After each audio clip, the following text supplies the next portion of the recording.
29 ਦਸੰਬਰ 1992 ਨੂੰ CIA staff Majitha ਵੱਲੋਂ ਜਿਸ ਨੌਜਵਾਨ ਨੂੰ ਪੁਲਿਸ ਮੁਕਾਬਲੇ ਵਿੱਚ ਮਾਰਿਆ ਦਿਖਾਇਆ ਸੀ ਉਹ ਜਿਉਂਦਾ ਨਿਕਲਿਆ ਆ। ਜਦੋਂ ਕਿ ਜਿਸ ਨੌਜਵਾਨ ਦੀ ਮੌਤ ਹੋਈ ਸੀ ਉਸ ਸੰਬੰਧੀ CBI ਅਦਾਲਤ ਨੇ CBI ਨੂੰ ਸਪਸ਼ਟ ਸ਼ਬਦਾਂ ਵਿੱਚ ਕਿਹਾ ਕਿ ਜੇਕਰ CBI ਨੇ ਆਪਦੀ ਸਾਖ ਬਚਾਉਣੀ ਹੈ ਤਾਂ ਇਸ ਕੇਸ ਦੇ ਤੱਥਾਂ ਵੱਲ ਧਿਆਨ ਦੇਵੇ ਤੇ ਅਸਲ ਸੱਚਾਈ ਨੂੰ ਸਾਹਮਣੇ ਲਿਆਂਦਾ ਜਾਵੇ। ਜਿਹੜਾ 1984 ਤੋਂ ਲੈ ਕੇ 1994 ਤੱਕ ਵਾਪਰਿਆ, ਅੱਜ 10-15 ਸਾਲਾਂ ਬਾਅਦ 20 ਸਾਲਾਂ ਬਾਅਦ ਉਹ ਸਾਰੇ ਦਾ ਸਾਰਾ ਕੁਝ ਅੱਖਾਂ ਸਾਹਮਣੇ ਫੇਰ ਆ ਕੇ ਖੜਾ ਹੋ ਜਾਂਦਾ। ਇਹ ਸਾਡੇ ਹੀ ਭਰਾ ਸੀ, ਇਹ ਸਾਡੇ ਹੀ ਆਪਦੇ ਪਰਿਵਾਰ ਵਾਂਗੂ ਸੀ ਜਿਨ੍ਹਾਂ ਨੂੰ ਇਹਨਾਂ ਨੇ ਉਦੋਂ ਕਤਲ ਕੀਤਾ, ਮਾਰਿਆ। ਕਿੰਨਾ ਦਰਦ ਦੇ ਕੇ, ਕਿੰਨਾ ਔਖ ਦੇ ਕੇ ਉਸ ਬੰਦੇ ਨੂੰ ਕਤਲ ਕੀਤਾ ਹੋਣਾ ਜਿਹਨੂੰ ਕਤਲ ਕੀਤਾ। ਤੇ ਜਿਹੜਾ ਜਿਉਂਦਾ ਨਿਕਲਿਆ ਆ ਹੁਣ ਉਹਨੂੰ ਇਹ ਕਹਿੰਦੇ ਹੋਣੇ ਆ ਵੀ ਕਿਸੇ ਤਰੀਕੇ ਨਾਲ ਮਾਰ ਮੁਰ ਜਾਵੇ ਤਾਂ ਹੀ ਵਧੀਆ, ਕਿਉਂਕਿ ਨਹੀਂ ਫਿਰ ਉਹ ਗਵਾਹੀਆਂ ਦਊਗਾ।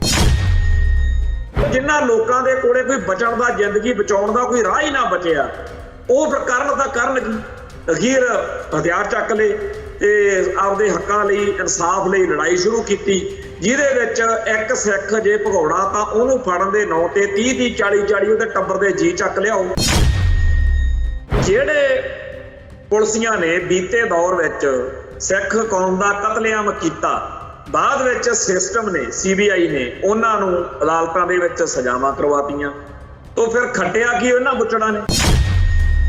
ਜਿਹੜੇ ਬੁੱਚੜ ਪੁਲਿਸੀਆਂ ਨੇ ਉਹਨਾਂ ਦਿਨਾਂ ਦੇ ਵਿੱਚ ਇਹ ਸੋਚ ਕੇ ਕਿ ਜੀ ਜਿੰਨਾ ਟਾਈਮ ਇਹ ਮਾਰੇ ਨਹੀਂ ਜਾਂਦੇ, ਖਾੜਕੂ ਖਤਮ ਨਹੀਂ ਹੁੰਦੇ, ਉਹਨਾਂ ਟਾਈਮ ਪੰਜਾਬ ਦੇ ਵਿੱਚ ਤਰੱਕੀ ਨਹੀਂ ਹੋਣੀ, ਸ਼ਾਂਤੀ ਨਹੀਂ ਹੋਣੀ। ਉਹਨਾਂ ਨੇ ਹੁਣ ਆਪਦੇ ਟੱਬਰ, ਆਪਦੇ ਨਿਆਣੇ ਬਾਹਰਲੇ ਮੁਲਕਾਂ ਨੂੰ ਕੱਢਣੇ ਸ਼ੁਰੂ ਕੀਤੇ ਹੋਏ ਨੇ। ਭਾਈ ਤੁਸੀਂ ਤਾਂ ਕਹਿੰਦੇ ਸੀ ਖਾੜਕੂ ਬੜੇ ਮਾੜੇ ਆ, ਇਹਨਾਂ ਨੂੰ ਖਤਮ ਕਰਨਾ। ਜਦੋਂ ਤੁਸੀਂ ਇਹਨਾਂ ਨੂੰ ਖਤਮ ਕਰ ਲਿਆ, ਹੁਣ ਤਾਂ ਫਿਰ ਤਰੱਕੀ ਹੋ ਗਈ, ਇੱਥੇ ਰਹੋ। ਤੁਸੀਂ ਟੱਬਰਾਂ ਸਮੇਤ ਬਾਹਰ ਨੂੰ ਭੱਜੇ ਜਾਂਦੇ ਹੋ। ਜੇ ਤੁਹਾਡੇ ਕਾਨੂੰਨ ਅਨੁਸਾਰ ਸ਼ਹੀਦ ਬੇਅੰਤ ਸਿੰਘ ਤੇ ਸ਼ਹੀਦ ਸਤਵੰਤ ਸਿੰਘ ਨੇ ਜਾਂ ਕਿਸੇ ਹੋਰ ਨੇ ਕੁਛ ਕੀਤਾ, ਉਹਦੇ ਨਾਲ ਕਾਨੂੰਨ ਅਨੁਸਾਰ ਕਾਰਵਾਈ ਕਰ ਲਓ। ਪਰ ਤੁਸੀਂ ਸਾਰੇ ਦੇ ਸਾਰੇ ਸਿੱਖਾਂ ਦਾ ਕਤਲੇਆਮ ਜਿਹੜਾ ਹੈਗਾ ਕਿਉਂ ਕਰਦੇ ਹੋ? TV 84 ਉੱਤੇ ਪ੍ਰੋਗਰਾਮ ਖਬਰ ਦੀ ਖਬਰ ਦੇਖ ਰਿਹਾ ਹੈ ਸਾਰੇ ਦਰਸ਼ਕਾਂ ਨੂੰ ਮੈਂ ਸਰਜੀਤ ਸਿੰਘ ਘੁਮਾਣ ਫਤਿਹ ਅੱਜ ਕਰਦਾ ਜੀ। ਵਾਹਿਗੁਰੂ ਜੀ ਕਾ ਖਾਲਸਾ, ਵਾਹਿਗੁਰੂ ਜੀ ਕੀ ਫਤਿਹ।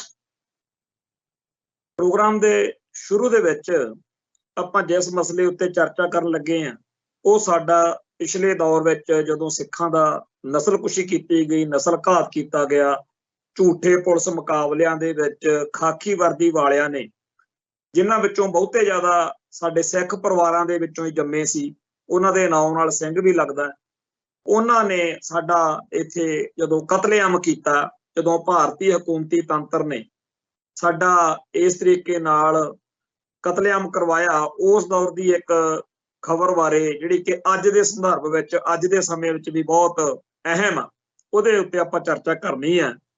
ਗੱਲ ਇਹ ਹੈ ਕਿ ਪਿਛਲੇ ਕੁਝ ਦਿਨਾਂ ਤੋਂ ਇੱਕ ਅਦਾਲਤੀ ਕੇਸ ਆ ਜਿਹਦੀ ਚਰਚਾ ਮੀਡੀਆ ਵਿੱਚ ਥੋੜੀ ਬਹੁਤੀ ਹੋ ਰਹੀ, ਜਿੰਨੀ ਹੋਣੀ ਚਾਹੀਦੀ ਆ, ਜਿੰਨੀ ਪ੍ਰਮੁੱਖਤਾ ਨਾਲ ਹੋਣੀ ਚਾਹੀਦੀ ਆ, ਉਵੇਂ ਨਹੀਂ ਹੋ ਰਹੀ। ਪਰ ਅੱਜ ਅਖਬਾਰਾਂ ਨੇ ਇਸ ਗੱਲ ਨੂੰ ਜਿਸ ਤਰੀਕੇ ਨਾਲ ਚੱਕਿਆ, ਉਹਦੇ ਨਾਲ ਮੈਨੂੰ ਲੱਗਦਾ ਕਿ ਹੋ ਸਕਦਾ ਸਾਡੇ ਭਾਈਚਾਰੇ ਨੂੰ ਵੀ, ਸਾਡੇ ਆਮ ਲੋਕਾਂ ਨੂੰ ਇਸ ਗੱਲ ਦੀ ਅਹਿਮੀਅਤ ਸਮਝ ਲੱਗੇ।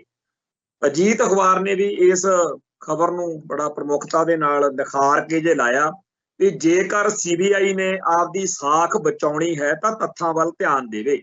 ਇਹ ਵਿਸ਼ੇਸ਼ ਜੱਜ ਦੀ ਟਿੱਪਣੀ ਹੈ। ਖਬਰ ਮੈਂ ਸਾਰੀ ਪੜ੍ਹਦਾ, ਫਿਰ ਆਪਾਂ ਉੱਤੇ ਗੱਲ ਕਰਾਂਗੇ।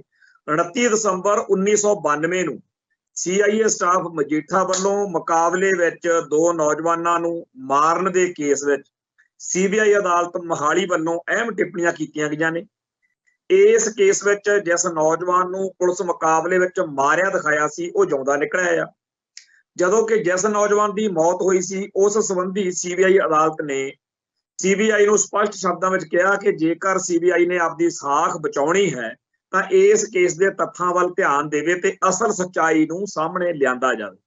ਵਰਣਨਯੋਗ ਹੈ ਕਿ 1992 ਚ ਥਾਣਾ ਅਜਨਾਲਾ ਵਿੱਚ ਪੁਲਿਸ ਵੱਲੋਂ ਮੁਕੱਦਮਾ ਦਰਜ ਕਰਕੇ ਇਹ ਦਾਅਵਾ ਕੀਤਾ ਗਿਆ ਸੀ ਕਿ ਦਲਜੀਤ ਸਿੰਘ ਅਤੇ ਜਗੀਰ ਸਿੰਘ ਨਾਮੀ ਖਾੜਕੂ ਪੁਲਿਸ ਮੁਕਾਬਲੇ ਚ ਮਾਰੇ ਗਏ ਆ।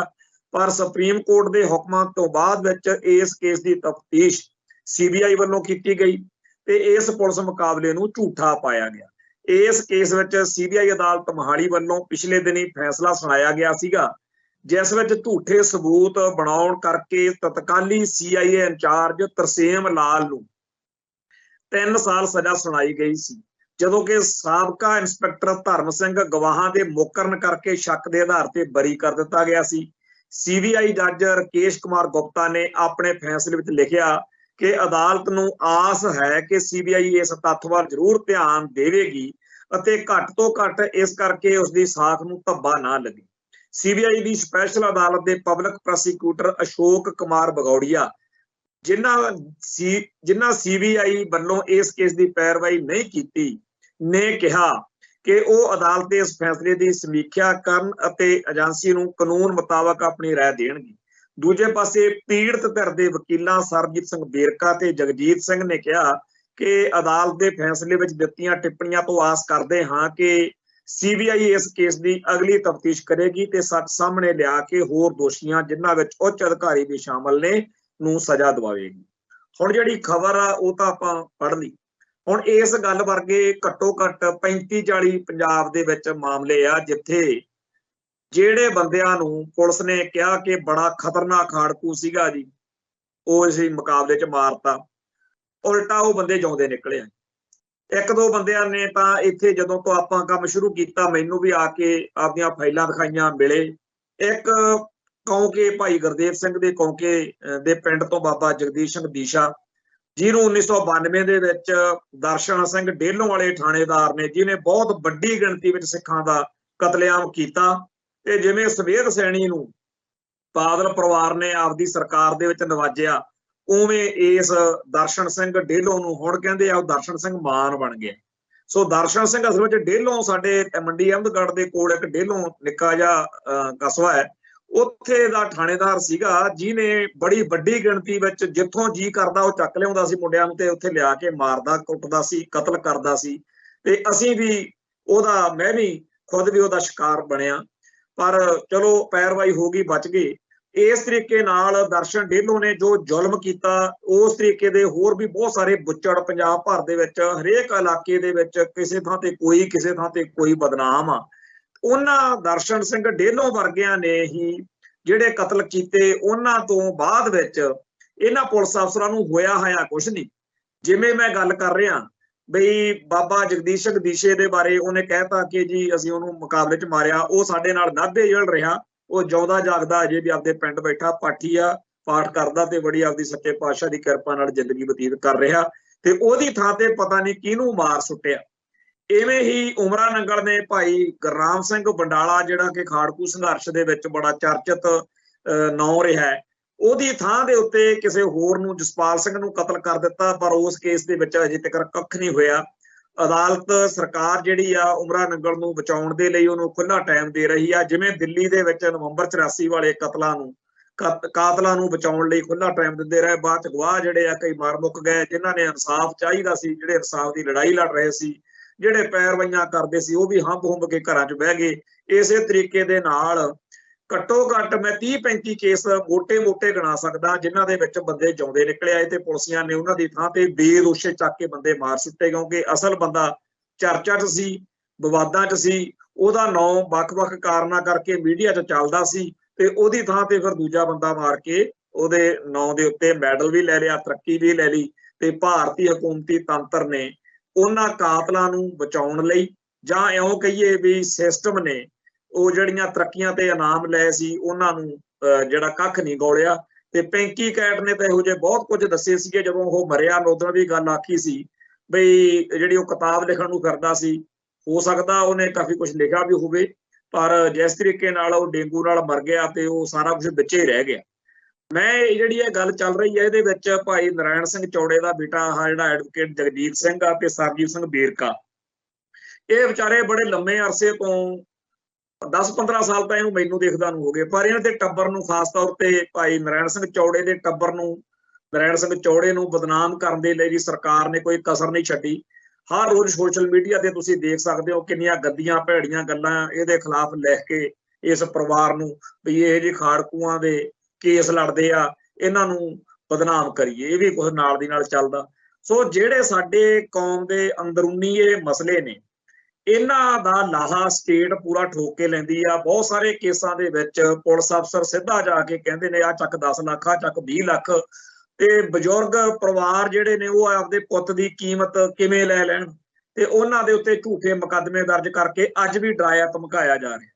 ਸੋ ਜਿਹੜਾ 1984 ਤੋਂ ਲੈ ਕੇ 1994 ਤੱਕ ਵਾਪਰਿਆ, ਅੱਜ 10-15 ਸਾਲਾਂ ਬਾਅਦ 20 ਸਾਲਾਂ ਬਾਅਦ ਉਹ ਸਾਰੇ ਦਾ ਸਾਰਾ ਕੁਝ ਅੱਖਾਂ ਸਾਹਮਣੇ ਫੇਰ ਆ ਕੇ ਖੜਾ ਹੋ ਜਾਂਦਾ। ਇਹ ਸਾਡੇ ਹੀ ਭਰਾ ਸੀ, ਇਹ ਸਾਡੇ ਹੀ ਆਪਦੇ ਪਰਿਵਾਰ ਵਾਂਗੂ ਸੀ ਜਿਨ੍ਹਾਂ ਨੂੰ ਇਹਨਾਂ ਨੇ ਉਦੋਂ ਕਤਲ ਕੀਤਾ, ਮਾਰਿਆ।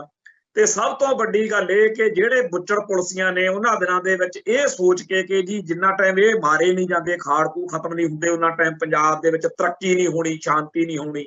ਉਹਨਾਂ ਨੇ ਹੁਣ ਆਪਦੇ ਟੱਬਰ, ਆਪਦੇ ਨਿਆਣੇ ਬਾਹਰਲੇ ਮੁਲਕਾਂ ਨੂੰ ਕੱਢਣੇ ਸ਼ੁਰੂ ਕੀਤੇ ਹੋਏ ਨੇ। ਭਾਈ ਤੁਸੀਂ ਤਾਂ ਕਹਿੰਦੇ ਸੀ ਖਾੜਕੂ ਬੜੇ ਮਾੜੇ ਆ, ਇਹਨਾਂ ਨੂੰ ਖਤਮ ਕਰਨਾ। ਜਦੋਂ ਤੁਸੀਂ ਇਹਨਾਂ ਨੂੰ ਖਤਮ ਕਰ ਲਿਆ, ਹੁਣ ਤਾਂ ਫਿਰ ਤਰੱਕੀ ਹੋ ਗਈ, ਇੱਥੇ ਰਹੋ। ਹੁਣ ਤੁਸੀਂ ਟੱਬਰਾਂ ਸਮੇਤ ਬਾਹਰ ਨੂੰ ਭੱਜੇ ਜਾਂਦੇ ਹੋ। ਜਿਹੜਾ ਤੁਸੀਂ ਇੰਨਾ ਵਧੀਆ ਮੁਲਕ ਬਣਾਇਆ, ਇੰਨਾ ਵਧੀਆ ਪੰਜਾਬ ਬਣਾਇਆ, ਹੁਣ ਇੱਥੇ ਮਰੋ, ਇੱਥੇ ਖਪੋ ਆਪਦਾ। ਉੱਥੇ ਬਾਹਰ ਤੁਸੀਂ ਆਪਦੇ ਨਿਆਣੇ ਕਾਹਤੋਂ ਭੇਜਦੇ ਹੋ? ਹਰੇਕ ਜ਼ਾਲਮ ਤੇ ਬੁੱਚੜ ਪੁਲਸੀਏ ਦੇ ਨਿਆਣੇ ਬਾਹਰਲੇ ਮੁਲਕਾਂ 'ਚ। ਤੇ ਸ਼ੁਕਰ ਵਾਲੀ ਗੱਲ ਇਹ ਆ, ਜਿਵੇਂ ਮੈਂ ਕੱਲ੍ਹ ਵਾਲੇ ਪ੍ਰੋਗਰਾਮ 'ਚ ਵੀ ਆਖਿਆ ਸੀ, ਵੀ ਜਿਹੜੇ ਬੱਚੇ ਇੱਥੋਂ ਆਮ ਸਾਡੇ ਹਿਮਾਤੜ ਘਰਾਂ ਦੇ ਬਾਹਰਲੇ ਮੁਲਕਾਂ 'ਚ ਆਈਲੈਟਸਾਂ ਕਰਕੇ ਪੜ੍ਹਾਈਆਂ ਕਰਨ ਜਾਂਦੇ ਆ, ਉੱਥੇ ਮਨੁੱਖੀ ਹੱਕਾਂ ਦੀ ਗੱਲ, ਖਾਲਿਸਤਾਨੀ ਸੰਘਰਸ਼ ਦੀ ਗੱਲ ਜਦੋਂ ਚੱਲਦੀ ਆ, ਉੱਥੇ ਉਹਨਾਂ ਨੂੰ ਚਾਹੀਦਾ ਵੀ ਉਹ ਹਰੇਕ ਜਿਹੜਾ ਨਾਲ ਦਾ ਉਹਨਾਂ ਦੇ ਰਹਿੰਦਾ ਨਾ ਕਮਰੇ 'ਚ, ਨਿਆਣਾ ਕੁੜੀ ਆ ਜਾਂ ਮੁੰਡਾ, ਉਹਦੇ ਬਾਰੇ ਜ਼ਰੂਰ ਪਤਾ ਕਰਨ ਵੀ ਤੇਰਾ ਡੈਡੀ ਕੀ ਕੰਮ ਕਰਦਾ ਸੀ। ਤੇ ਜਿਹੜਾ ਵੀ ਕਹੇ ਕਿ ਮੇਰਾ ਪਿਓ ਪੁਲਿਸ 'ਚ ਸੀਗਾ, ਉਹਦੇ ਬਾਰੇ ਸਾਨੂੰ ਪੁੱਛੋ, ਅਸੀਂ ਦੱਸਾਂਗੇ ਕਿ ਪੰਜਾਬ ਦੇ ਵਿੱਚ ਇਹਨਾਂ ਦੇ ਪਿਓਾਂ ਨੇ ਕਿਵੇਂ ਜ਼ੁਲਮ ਕੀਤੇ, ਕਿਵੇਂ ਸਾਡੇ ਲੋਕਾਂ ਨੂੰ ਮਾਰਿਆ। ਆ ਜਿਹੜਾ ਕੇਸ ਅੱਜ ਆਪਾਂ ਕਰ ਰਹੇ ਹਾਂ, ਇਹਦੇ ਵਿੱਚ ਬੰਦਾ ਜਿਉਂਦਾ ਬੈਠਾ ਪਟਿਆਲੇ ਉੱਥੇ ਦਾਖਲ ਆ। ਉਹਦੀ ਆ ਪਰਸੋਂ ਜੋ ਉੱਥੇ ਅਖਬਾਰਾਂ 'ਚ ਤੁਸੀਂ ਫੋਟੋਆਂ ਵੀ ਦੇਖੀਆਂ, ਜਿਹਨੂੰ ਕਹਿੰਦੇ ਆ ਮਰ ਗਿਆ। ਤੇ ਦੂਜਾ ਜਿਹੜਾ ਬੰਦਾ ਸੀ, ਉਹ ਇਹ ਮੁਕਾਬਲਾ ਬਿਲਕੁਲ ਝੂਠਾ ਬਣਾਇਆ ਸੀ ਇਹਨਾਂ ਨੇ। ਕਿੰਨਾ ਦਰਦ ਦੇ ਕੇ, ਕਿੰਨਾ ਔਖ ਦੇ ਕੇ ਉਸ ਬੰਦੇ ਨੂੰ ਕਤਲ ਕੀਤਾ ਹੋਣਾ, ਜਿਹਨੂੰ ਕਤਲ ਕੀਤਾ। ਤੇ ਜਿਹੜਾ ਜਿਉਂਦਾ ਨਿਕਲਿਆ ਆ, ਹੁਣ ਉਹਨੂੰ ਇਹ ਕਹਿੰਦੇ ਹੋਣੇ ਆ ਵੀ ਕਿਸੇ ਤਰੀਕੇ ਨਾਲ ਮਾਰ ਮੁਰ ਜਾਵੇ ਤਾਂ ਹੀ ਵਧੀਆ, ਕਿਉਂਕਿ ਨਹੀਂ ਫਿਰ ਉਹ ਗਵਾਹੀਆਂ ਦਊਗਾ। ਤੇ ਇਸ ਗੱਲ ਦੇ ਵਿੱਚ ਹੀ ਜਿਹੜਾ ਹੈ ਅਸੀਂ ਇਹ ਕਹਿਣਾ ਚਾਹੁੰਦੇ ਹਾਂ ਕਿ CBI ਜਿਹੜੀ ਆ, ਉਹਨੇ ਬਹੁਤ ਸਾਰੇ ਮਾਮਲਿਆਂ ਦੇ ਵਿੱਚ ਕਈ ਪੱਖ ਉਭਾਰੇ ਆ, ਦੋਸ਼ੀਆਂ ਨੂੰ ਸਜ਼ਾਵਾਂ ਵੀ ਕਰਾਈਆਂ ਨੇ। ਪਰ ਇਸ ਗੱਲ ਤੋਂ ਪੰਜਾਬ ਪੁਲਿਸ ਦੇ ਇਹਨਾਂ ਬੁੱਚੜ ਤੇ ਜ਼ਾਲਮ ਅਫਸਰਾਂ ਨੂੰ ਇੱਕ ਅਕਲ ਸਿੱਖਣੀ ਚਾਹੀਦੀ ਹੈ, ਜਿਹੜੇ ਹੁਣ ਭਰਤੀ ਹੋਏ ਨੇ। ਜਦੋਂ ਪੰਜਾਬ ਦਾ ਬੁੱਚੜ KPS ਗੱਲ ਕਿਤਾਬ ਲਿਖੀ ਸੀ, ਉਦੋਂ ਮੈਂ ਇਹ ਗੱਲ ਕਹਿੰਦਾ ਹੁੰਦਾ ਸੀਗਾ, ਕਈ ਮੈਨੂੰ ਡਰਾਉਂਦੇ ਹੁੰਦੇ ਸੀ ਜਦੋਂ, ਬਈ ਤੁਹਾਨੂੰ ਜੀ ਇਹ ਐ ਹੋ ਸਕਦਾ, ਮਤਲਬ ਮੈਨੂੰ ਸਿੱਧਾ ਹੀ ਕਈ ਭਰਾ ਕਹਿੰਦੇ ਹੁੰਦੇ ਸੀਗੇ ਵੀ ਜੀ ਜਿਹੜਾ ਖਾਲੜੇ ਵਾਲੀ ਹੋਣੀ ਆ ਤੇਰੇ ਨਾਲ, ਲਾਸ਼ ਵੀ ਲੱਭਣੀ। ਚਲੋ ਸੱਚੇ ਪਾਤਸ਼ਾਹ ਨੇ ਜਿਵੇਂ ਲਿਖੀ ਆ ਉਵੇਂ ਹੋਣੀਆਂ। ਜੇ ਉਦੋਂ ਬਚ ਗਏ ਤਾਂ ਆਪਦੀ ਚਲਾਕੀ ਜਾਂ ਆਪਦੀ ਚੁਸਤੀ ਨਾਲ, ਜਾਂ ਬਾਹਲੇ ਸਿਆਣੇ ਹੋਣ ਕਰਕੇ ਨਹੀਂ ਬਚੇ, ਉਦੋਂ ਨਹੀਂ ਸੀ ਲਿਖੀ ਹੋਈ। ਜੇ ਜਿਵੇਂ ਲਿਖੀ ਆ ਮਰਨਾ ਤਾਂ ਉਵੇਂ ਹੀ ਆ। ਮੈਂ ਜਿਹੜੀ ਗੱਲ ਕਰਨ ਲੱਗਿਆ, ਉਦੋਂ ਮੈਂ ਇੱਕ ਗੱਲ ਸਾਰੇ ਮੀਡੀਆ ਚੈਨਲਾਂ ਵਾਲਿਆਂ ਨੂੰ ਇਹ ਕਹਿੰਦਾ ਹੁੰਦਾ ਸੀ ਕਿ ਮੈਂ ਤਾਂ ਚਾਹੁੰਦਾ ਹੈਗਾ ਕਿ ਜਿਹੜੇ ਪੁਲਿਸੀਆਂ ਨੂੰ ਜ਼ਿਆਦਾ ਤਕਲੀਫ ਆ ਵੀ ਸਾਡੇ DGP ਨੂੰ ਇਹਨੇ ਬੁੱਚੜ ਲਿਖਿਆ ਘਮਾਣ ਨੇ, ਉਹ ਮੇਰੇ ਨਾਲ ਗੱਲ ਕਰਨ। ਮੈਂ 3 ਕਿਤਾਬਾਂ ਪੜਾਉਣਾ, ਇੱਕ ਘਰੇ ਰੱਖੇ, ਇੱਕ ਆਪਦੇ ਦਫ਼ਤਰ 'ਚ, ਇੱਕ ਆਪਦੀ ਗੱਡੀ 'ਚ, ਜਦੋਂ ਵੀ ਟਾਈਮ ਲੱਗੇ ਕਿਤਾਬ ਪੜ੍ਹੇ, ਤਾਂ ਕਿ ਉਹਨੂੰ ਪਤਾ ਲੱਗੇ ਵੀ ਆਪਦੀ ਡਿਊਟੀ ਕਰਨੀ ਹੋਰ ਗੱਲ ਆ। ਤੁਸੀਂ ਪੁਲਿਸ 'ਚੋਂ, ਤੁਸੀਂ ਆਪਦੇ ਇਲਾਕੇ ਦੇ ਵਿੱਚ ਅਮਨ ਕਾਨੂੰਨ ਦੀ ਜਿਹੜੀ ਆ ਜ਼ਿੰਮੇਵਾਰੀ ਆ ਤੁਹਾਡੇ ਤੇ, ਉਹ ਤੁਸੀਂ ਕਰੋ। ਪਰ ਹਕੂਮਤ ਦੇ ਹੱਥ ਟੋਕੇ ਬਣ ਕੇ ਸਿੱਖਾਂ ਦੀ ਨਸਲਕੁਸ਼ੀ ਦੇ ਵਿੱਚ ਹਥਿਆਰ ਬਣਨਾ ਹੋਰ ਗੱਲ ਹੁੰਦੀ ਹੈ। ਸੋ ਇਸ ਕਿਤਾਬ ਨੂੰ ਪੜ੍ਹ ਕੇ ਮੈਂ ਕਹਿੰਦਾ ਹੁੰਦਾ ਸੀ ਵੀ ਜੇ ਕਿਸੇ ਪੁਲਿਸੀਏ ਦੇ ਦਿਮਾਗ 'ਚ ਆ ਜਾਵੇ ਕਿ ਸਾਡੇ ਨਾਲ ਹੁੰਦਾ ਕੀ ਆ, ਪਹਿਲਾਂ ਉਹਨਾਂ ਨੇ ਪੁਲਿਸੀਆਂ ਨੂੰ ਖੁੱਲ੍ਹ ਦਿੱਤੀ ਕਿ ਸਿੱਖਾਂ ਦਾ ਕਤਲੇਆਮ ਕਰਵਾਇਆ, ਇਨਾਮ ਦੇ ਕੇ, ਤਰੱਕੀਆਂ ਦੇ ਕੇ, ਹੋਰ ਪੰਪ ਮਾਰਿਆ ਵੀ ਚੱਕ ਦੋ ਫੱਟੇ। ਅਖੀਰ ਬਾਅਦ ਵਿੱਚ CBI ਮਗਰ ਪਾਤੀ। ਹੁਣ CBI ਜਿਹਨਾਂ ਪੁਲਿਸੀਆਂ ਨੂੰ ਸਜ਼ਾ ਕਰਾਉਂਦੀ ਆ, ਉਹਨਾਂ ਦੀਆਂ ਲਿਸਟਾਂ ਆਪਾਂ ਛਾਪੀਆਂ। ਜਿਹੜੀ ਪੰਜਾਬ ਦਾ ਬੁੱਚੜ KPS ਗੱਲ ਕਿਤਾਬ ਆ, ਉਹਦੇ ਵਿੱਚ ਸਾਰੇ ਉਹਨਾਂ ਜ਼ਾਲਮਾਂ ਦੀ ਜਿਨ੍ਹਾਂ ਨੂੰ ਅਦਾਲਤਾਂ ਨੇ ਸਜ਼ਾ ਦਿੱਤੀ। ਕਿਉਂਕਿ ਜੇ ਅਸੀਂ ਕਹੀਏ ਕਿ ਇਹਨੇ ਫਲਾਨਾ ਮਾਰਿਆ ਹੋਰ ਗੱਲ ਆ, ਅਸੀਂ ਤਾਂ ਲਿਸਟ ਹੀ ਉਹਨਾਂ ਦੀ ਛਾਪੀ ਆ ਜਿਹੜਿਆਂ ਨੂੰ ਪੁਲਿਸ ਨੇ ਮੰਨਿਆ, ਅਦਾਲਤ ਨੇ ਮੰਨਿਆ ਕਿ ਇਹਨਾਂ ਨੇ ਵਾਕਿਆ ਹੀ ਝੂਠੇ ਪੁਲਿਸ ਮੁਕਾਬਲੇ ਬਣਾਏ ਨੇ, ਇਹਨਾਂ ਨੂੰ ਅਹੁਦਿਆਂ ਤੋਂ ਲਾਹਿਆ ਜਾਵੇ, ਇਹਨਾਂ ਦੀਆਂ ਤਰੱਕੀਆਂ ਤੇ ਇਨਾਮ ਵਾਪਸ ਕੀਤੇ ਜਾਣ ਤੇ ਇਹਨਾਂ ਨੂੰ ਜੇਲ੍ਹ ਭੇਜਿਆ ਜਾਵੇ। ਸੋ ਜਿਹੜੇ ਪੁਲਿਸੀਆਂ ਨੇ ਬੀਤੇ ਦੌਰ ਵਿੱਚ ਸਿੱਖ ਕੌਮ ਦਾ ਕਤਲੇਆਮ ਕੀਤਾ, ਬਾਅਦ ਵਿੱਚ ਸਿਸਟਮ ਨੇ, CBI ਨੇ ਉਹਨਾਂ ਨੂੰ ਅਦਾਲਤਾਂ ਦੇ ਵਿੱਚ ਸਜ਼ਾਵਾਂ ਕਰਵਾਤੀਆਂ। ਤੋਂ ਫਿਰ ਖੱਟਿਆ ਕੀ ਉਹਨਾਂ ਬੁੱਚੜਾਂ ਨੇ? ਲਾਹਣਤਾਂ ਕੱਟੀਆਂ, ਦੋਹਾਂ ਜਹਾਨਾਂ ਵਿੱਚ ਮੂੰਹ ਕਾਲਾ। ਤੇ ਹੁਣ ਕਈ ਜਿਹੜੇ ਆ ਮਰਨ ਕਿਨਾਰੇ ਹੋਏ ਪਏ ਨੇ, ਜਦੋਂ ਅਦਾਲਤਾਂ ਵਿੱਚ ਆਉਂਦੇ ਆ, ਉਹਨਾਂ ਦੀਆਂ ਸ਼ਕਲਾਂ ਦੇਖ ਕੇ, ਉਹਨਾਂ ਦੇ ਚਿਹਰੇ ਮੂਹਰੇ ਦੇਖ ਕੇ ਕਈਆਂ ਨੂੰ ਲੱਗਦਾ ਵੀ ਯਾਰ ਬੜੇ ਬੀਬੇ ਜੇ ਆ, ਤਰਸ ਜਿਹਾ ਕਰਨਾ ਚਾਹੀਦਾ। ਪਰ ਜਦੋਂ ਉਹਨਾਂ ਦੀਆਂ ਕਰਤੂਤਾਂ ਦੇਖਦੇ ਆ ਵੀ ਇਹ ਫੜੇ ਹੋਏ ਨੌਜਵਾਨਾਂ ਦੇ ਪਿੱਠ ਦੇ ਵਿੱਚ ਪੈਟਰੋਲ ਪਾਉਂਦੇ ਹੁੰਦੇ ਸੀ, ਉਹਨਾਂ ਦੇ ਮਿਰਚਾਂ ਰਵਿੜ ਕੇ ਥੱਲੇ ਡੰਡੇ ਧੱਕਦੇ ਹੁੰਦੇ ਸੀ, ਸਵਾਦ ਲੈਂਦੇ ਹੁੰਦੇ ਸੀ। ਔਰ ਕਈਆਂ ਦੇ ਨਾਂ ਜਿਹੜੇ ਨੇ ਉਹ ਇੰਨੇ ਇੱਕ ਆਪਦੇ ਆਪ ਨੂੰ ਸੂਬਾ ਸਰਹੰਦ ਕਹਾਉਂਦਾ ਹੁੰਦਾ ਸੀ। ਇੱਕ ਤੇਗ ਬਹਾਦਰ ਨਾਂ ਦਾ ਇੱਥੇ ਸਾਡੇ ਅੰਮ੍ਰਿਤਸਰ ਜੇਲ੍ਹ 'ਚ ਜਦੋਂ 2005 'ਚ ਗਿਆ ਉਦੋਂ ਅਸੀਂ ਦੇਖਿਆ, ਬਾਅਦ ਚੋਂ ਇੱਥੋਂ ਬਦਲੀ ਵੀ ਕਰਾ ਗਿਆ ਕਿਉਂਕਿ ਇੱਥੇ ਅੰਮ੍ਰਿਤਸਰ ਜੇਲ੍ਹ ਦੇ ਵਿੱਚ ਪੂਲੇ ਵਾਲਾ ਕਾਂਡ ਜਿਹੜਾ 2008 'ਚ ਹੋਇਆ ਉਦੋਂ ਅਸੀਂ ਨਾਭੇ ਜੇਲ੍ਹ 'ਚ ਸੀਗੇ। ਪਰ ਇਹ ਸਾਰੇ ਦੇ ਸਾਰੇ ਜ਼ਾਲਮ ਤੇ ਬੁੱਚੜ ਪੁਲਸੀਆਂ ਨੇ ਖੱਟਿਆ ਕੀ ਆ ਇਹ ਦੱਸਣ, ਆਪਦੀ ਕੌਮ ਦਾ ਘਾਣ ਕਰਕੇ। ਔਰ ਇਹਨਾਂ ਨੂੰ ਲੱਗਦਾ ਹੁੰਦਾ ਸੀ ਉਦੋਂ ਵੀ ਅਸੀਂ ਬੜਾ ਆਪਦੀ ਜ਼ਿੰਮੇਵਾਰੀ, ਬੜੀ ਡਿਊਟੀ ਨਿਭਾ ਰਹੇ ਹਾਂ, ਸਾਡੇ ਤੇ ਬੜਾ ਕੋਈ ਇਹਨਾਂ ਤੇ ਪ੍ਰੈਸ਼ਰ ਨਹੀਂ ਸੀ। ਇਸੇ ਪੰਜਾਬ ਪੁਲਿਸ ਦੇ ਬੇਅੰਤ ਇਹੋ ਜਿਹੇ ਮੁਲਾਜ਼ਮ ਨੇ ਜਿਨ੍ਹਾਂ ਨੇ ਕੋਈ ਉਹਨਾਂ ਦਿਨਾਂ 'ਚ ਗਲਤ ਕੰਮ ਨਹੀਂ ਕੀਤਾ, ਉਹਨਾਂ ਦੀਆਂ ਲਿਸਟਾਂ ਬਣ ਕੇ ਉੱਪਰ ਗਈਆਂ ਵੀ ਇਹ ਖਾੜਕੂਆਂ ਦੇ ਖਿਲਾਫ ਢਿੱਲੇ ਚੱਲਦੇ ਆ, ਨਰਮ ਚੱਲਦੇ ਆ। ਫਿਰ ਇੱਕ ਕੈਟ ਆਪਰੇਸ਼ਨ ਚੱਲਿਆ ਜਿਹਦੇ ਤਹਿਤ ਉਹਨਾਂ ਪੁਲਿਸੀਆਂ ਦੇ ਪਰਿਵਾਰਾਂ ਤੇ ਨਿਸ਼ਾਨਾ ਲਾਇਆ ਗਿਆ ਜਿਹੜੇ ਆਪਦੇ ਫਰਜ਼ਾਂ ਪ੍ਰਤੀ ਸੁਚੇਤ ਸੀ ਕਿ ਅਸੀਂ ਕਾਨੂੰਨ ਦੇ ਅੰਦਰ ਰਹਿ ਕੇ ਜਿੰਨਾ ਕੁ ਸਾਡੇ ਅਖਤਿਆਰ 'ਚ ਗੱਲ ਆ ਉਨੀ ਕੁ ਕਰਨੀ। ਅਸੀਂ ਫੜੇ ਹੋਏ ਬੰਦੇ ਨੂੰ ਕਤਲ ਨਹੀਂ ਕਰਨਾ, ਜੇ ਉਹਦਾ ਕੋਈ ਜੁਰਮ ਆ ਅਦਾਲਤ 'ਚ ਸਾਬਤ ਕਰਾਂਗੇ, ਪਰ ਇਹ ਨਹੀਂ ਵੀ ਐਵੇਂ ਫੜ ਕੇ ਜਾਂ ਸਾਲਟਾਂ ਪਾ ਦੋ ਜਾਂ ਐਵੇਂ ਨਜਾਇਜ਼ ਕਰੋ। ਇਸ ਤਰੀਕੇ ਦੇ ਜਿਹੜੇ ਪੁਲਸੀਏ ਸੀ ਉਹਨਾਂ ਦਾ ਕਤਲੇਆਮ ਕਰਵਾਇਆ ਗਿਆ, ਉਹਦੇ ਟੱਬਰ ਜਿਹੜੇ ਸੀ ਨਿਸ਼ਾਨੇ ਤੇ ਲੈ ਗਏ ਤਾਂ ਕਿ ਉਹ ਭੜਕ ਕੇ ਕਿ ਅਸੀਂ ਕੋਈ ਗਲਤ ਕੰਮ ਨਹੀਂ ਕਰਦੇ, ਇਹ ਫਿਰ ਖਾੜਕੂ ਸਾਨੂੰ ਕਿਉਂ ਕਰਦੇ ਆ। ਤੋ ਇਸ ਤਰੀਕੇ ਨਾਲ ਜਿਹੜੇ ਬਹੁਤ ਹਲਕੇ, ਬਹੁਤ ਨੀਚ ਆਪਰੇਸ਼ਨ ਜਿਹੜੇ ਆ ਉਹ ਬੀਤੇ ਦੌਰ 'ਚ ਹੋਏ। ਪਰ ਸਾਰੀ ਗੱਲ ਦੇ ਵਿੱਚ ਮੁੱਖ ਗੱਲ ਇਹ ਆ ਕਿ ਸਿੱਖ ਤਾਂ ਆਪਦੇ ਹੱਕਾਂ ਲਈ ਲੜ ਰਹੇ ਸੀ, ਸਿੱਖ ਤਾਂ ਆਪਦੇ ਇਨਸਾਫ ਲਈ ਲੜ ਰਹੇ ਸੀ। ਸਿੱਖਾਂ ਨੇ ਬਿਲਕੁਲ 1978 ਤੋਂ 1984 ਤੱਕ ਇੱਕ ਸ਼ਾਂਤਮਈ, ਬਿਲਕੁਲ ਜਿਹੜਾ ਲੋਕਤੰਤਰੀ ਢੰਗ ਤਰੀਕਾ, ਜਮਹੂਰੀ ਢੰਗ ਤਰੀਕਾ, ਉਹਦੇ ਨਾਲ ਆਪਦੇ ਮਸਲੇ ਉਭਾਰੇ ਸੀ। ਉਦੋਂ ਕੋਈ ਖਾਲਿਸਤਾਨ ਦੀ ਗੱਲ ਨਹੀਂ ਸੀ, ਉਦੋਂ ਸਿਰਫ ਇਹ ਸੀ ਕਿ ਅਨੰਦਪੁਰ ਦਾ ਮਤਾ, ਧਰਮ ਯੁੱਧ ਮੋਰਚੇ ਦੀਆਂ ਮੰਗਾਂ, ਔਰ ਅੱਜ ਦੇ ਹਿਸਾਬ ਨਾਲ ਕਈ ਮੰਗਾਂ ਏਡੀਆਂ ਕੋਈ ਹੈ ਹੀ ਨਹੀਂ। ਉਦੋਂ ਜਦੋਂ ਸਿੱਖ ਕਹਿੰਦੇ ਸੀਗੇ ਬਈ ਦਰਬਾਰ ਸਾਹਿਬ ਤੋਂ ਕੀਰਤਨ ਰਿਲੇ ਹੋਵੇ, ਹੁਣ ਆਮ ਚੱਲਦਾ ਜਿਹੜਾ ਆਪਣਾ ਹੁਣ ਜਿਹੜਾ ਉਦੋਂ ਕਹਿੰਦੇ ਸੀ ਰੇਡੀਓ ਤੋਂ ਚੱਲੇ, ਅੱਜ ਰੇਡੀਓ ਕਿੰਨਾ ਕੁ ਸੁਣਦਾ ਬੰਦਾ ਕੋਈ, ਤੇ ਕੀਰਤਨ ਜਿਹੜਾ ਹੈਗਾ ਉਹ ਆਮ ਚੱਲਦਾ, ਜਿਹੜੇ ਮਰਜ਼ੀ ਚੈਨਲ ਤੇ ਦੇਖ ਲਓ। ਉਦੋਂ ਸਰਕਾਰ ਲੋਹੇ ਦਾ ਥਣ ਬਣ ਕੇ ਬਹਿ ਗਈ ਕਿ ਨਹੀਂ ਜੀ ਇਹ ਕੰਮ ਨਹੀਂ ਹੋਣਾ।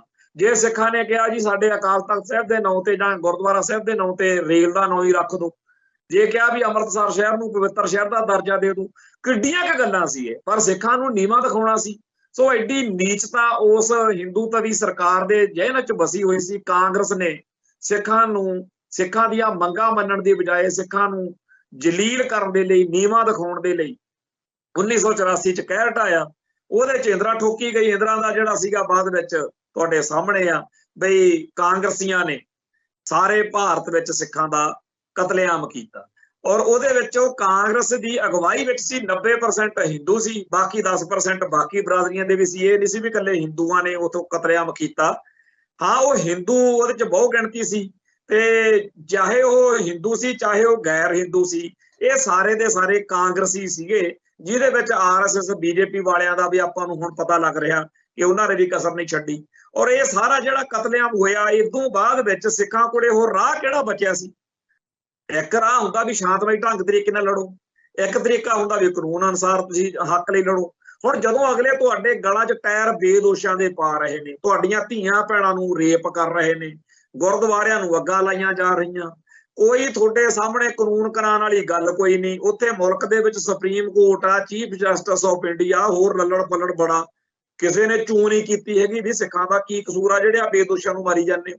ਠੀਕ ਆ, ਜੇ ਤੁਹਾਡੇ ਕਾਨੂੰਨ ਅਨੁਸਾਰ ਸ਼ਹੀਦ ਬੇਅੰਤ ਸਿੰਘ ਤੇ ਸ਼ਹੀਦ ਸਤਵੰਤ ਸਿੰਘ ਨੇ ਜਾਂ ਕਿਸੇ ਹੋਰ ਨੇ ਕੁਛ ਕੀਤਾ, ਉਹਦੇ ਨਾਲ ਕਾਨੂੰਨ ਅਨੁਸਾਰ ਕਾਰਵਾਈ ਕਰ ਲਓ।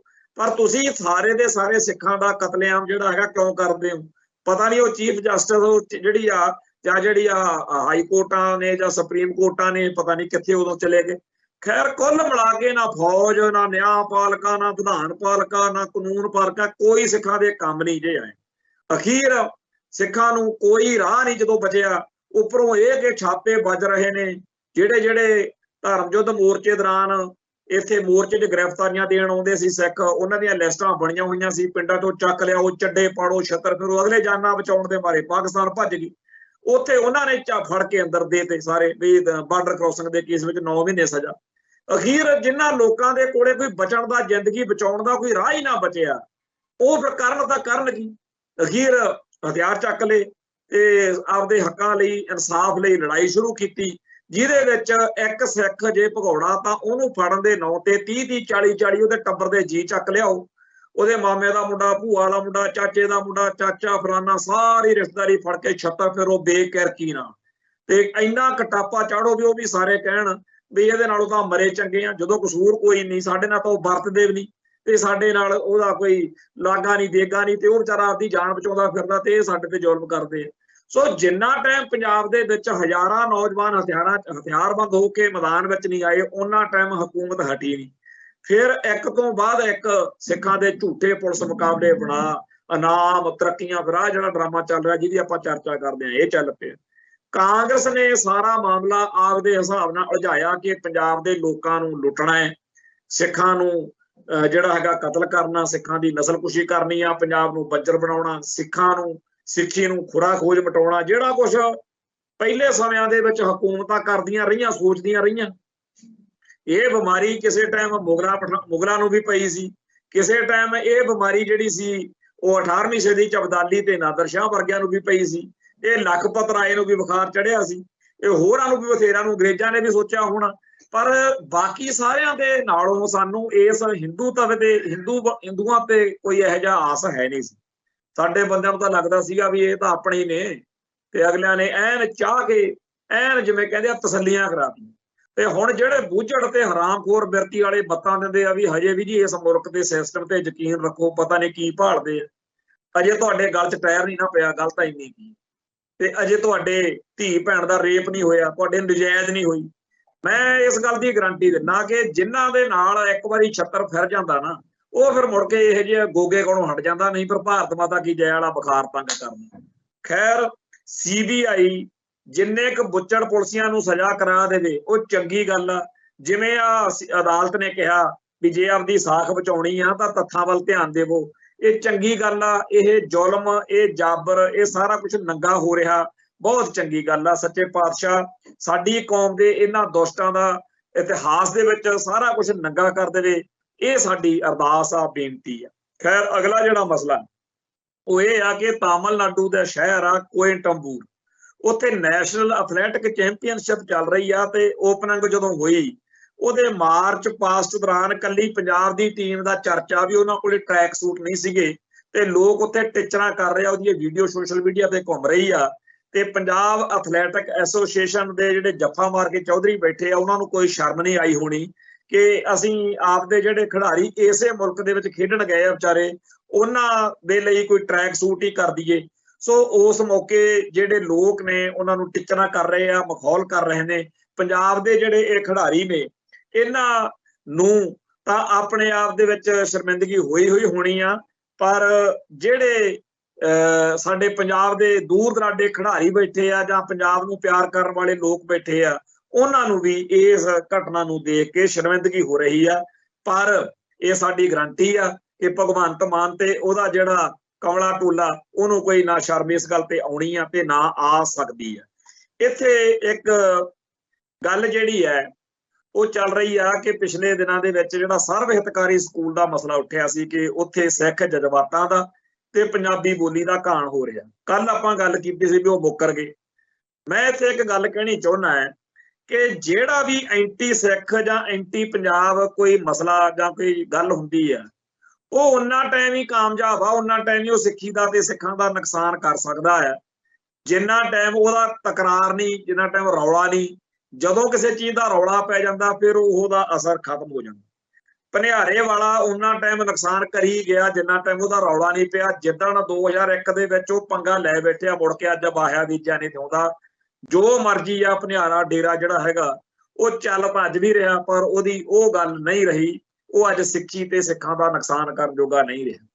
ਸਰਸੇ ਵਾਲੇ ਨੇ ਬੜਾ ਕੌਮ ਨੂੰ ਸਤਾਇਆ, ਬਾਦਲ ਕਿਆ ਨੇ ਵੀ ਦਿੱਲੀ ਦੀਆਂ, ਕੇਂਦਰ ਦੀਆਂ, RSS ਦੀਆਂ ਚਾਲਾਂ, ਏਜੰਸੀਆਂ, ਸਭ ਕੁਝ ਬਹੁਤ ਦੁਖੀ ਹੋਏ। ਪਰ ਅੱਜ ਡੇਰਾ ਬਰਬਾਦ ਆ, ਕਿਉਂਕਿ ਸਿੱਖਾਂ ਨਾਲ ਟਕਰਾਅ ਹੋ ਗਿਆ ਤੇ ਸਿੱਖ ਜਗਤ ਨੇ ਹੁਣ ਜਿਹੜੇ ਬਿਲਕੁਲ ਹੀ ਗਏ ਗੁਜ਼ਰੇ ਆ, ਉਹ ਜ਼ਰੂਰ ਡੇਰੇ ਦੇ ਪੱਖ ਪੂਰਦੇ ਹੋਣਗੇ, ਪਰ ਆਮ ਬੰਦੇ ਨੂੰ ਪਤਾ ਵੀ ਇਹ ਡੇਰਾ ਕੀ ਹਕੀਕਤ ਨਿਕਲੀ ਹੈ। ਐਵੇਂ ਨੂਰ ਮਹਿਲ ਵਾਲਾ ਡੇਰਾ ਆਸ਼ੂਤੋਸ਼ ਦਾ, ਜਿੱਥੇ ਸਰਦਾਰ ਪ੍ਰਕਾਸ਼ ਸਿੰਘ ਬਾਦਲ ਦੀ ਸਿੰਘਣੀ ਬੈਠੀ ਹੁੰਦੀ ਸੀਗੀ, ਤੇ ਉਹ ਸਾਰਾ ਟੱਬਰ ਇਸ ਤਰ੍ਹਾਂ ਦੇ ਸਾਰੇ ਡੇਰਿਆਂ ਨੂੰ ਪ੍ਰਮੋਟ ਕਰਦੇ ਆ, ਤੇ ਉਹ ਡੇਰਾ ਵੀ ਇਸ ਵੇਲੇ ਕੋਈ ਬਹੁਤਾ ਜ਼ਿਆਦਾ ਕਾਰਗਰ ਨਹੀਂ ਰਿਹਾ, ਕਿਉਂਕਿ ਸਿੱਖਾਂ ਨਾਲ ਪੰਗਾ ਲੈਣ ਤੋਂ ਬਾਅਦ ਪੱਲੇ ਕੱਖ ਨਹੀਂ ਰਿਹਾ।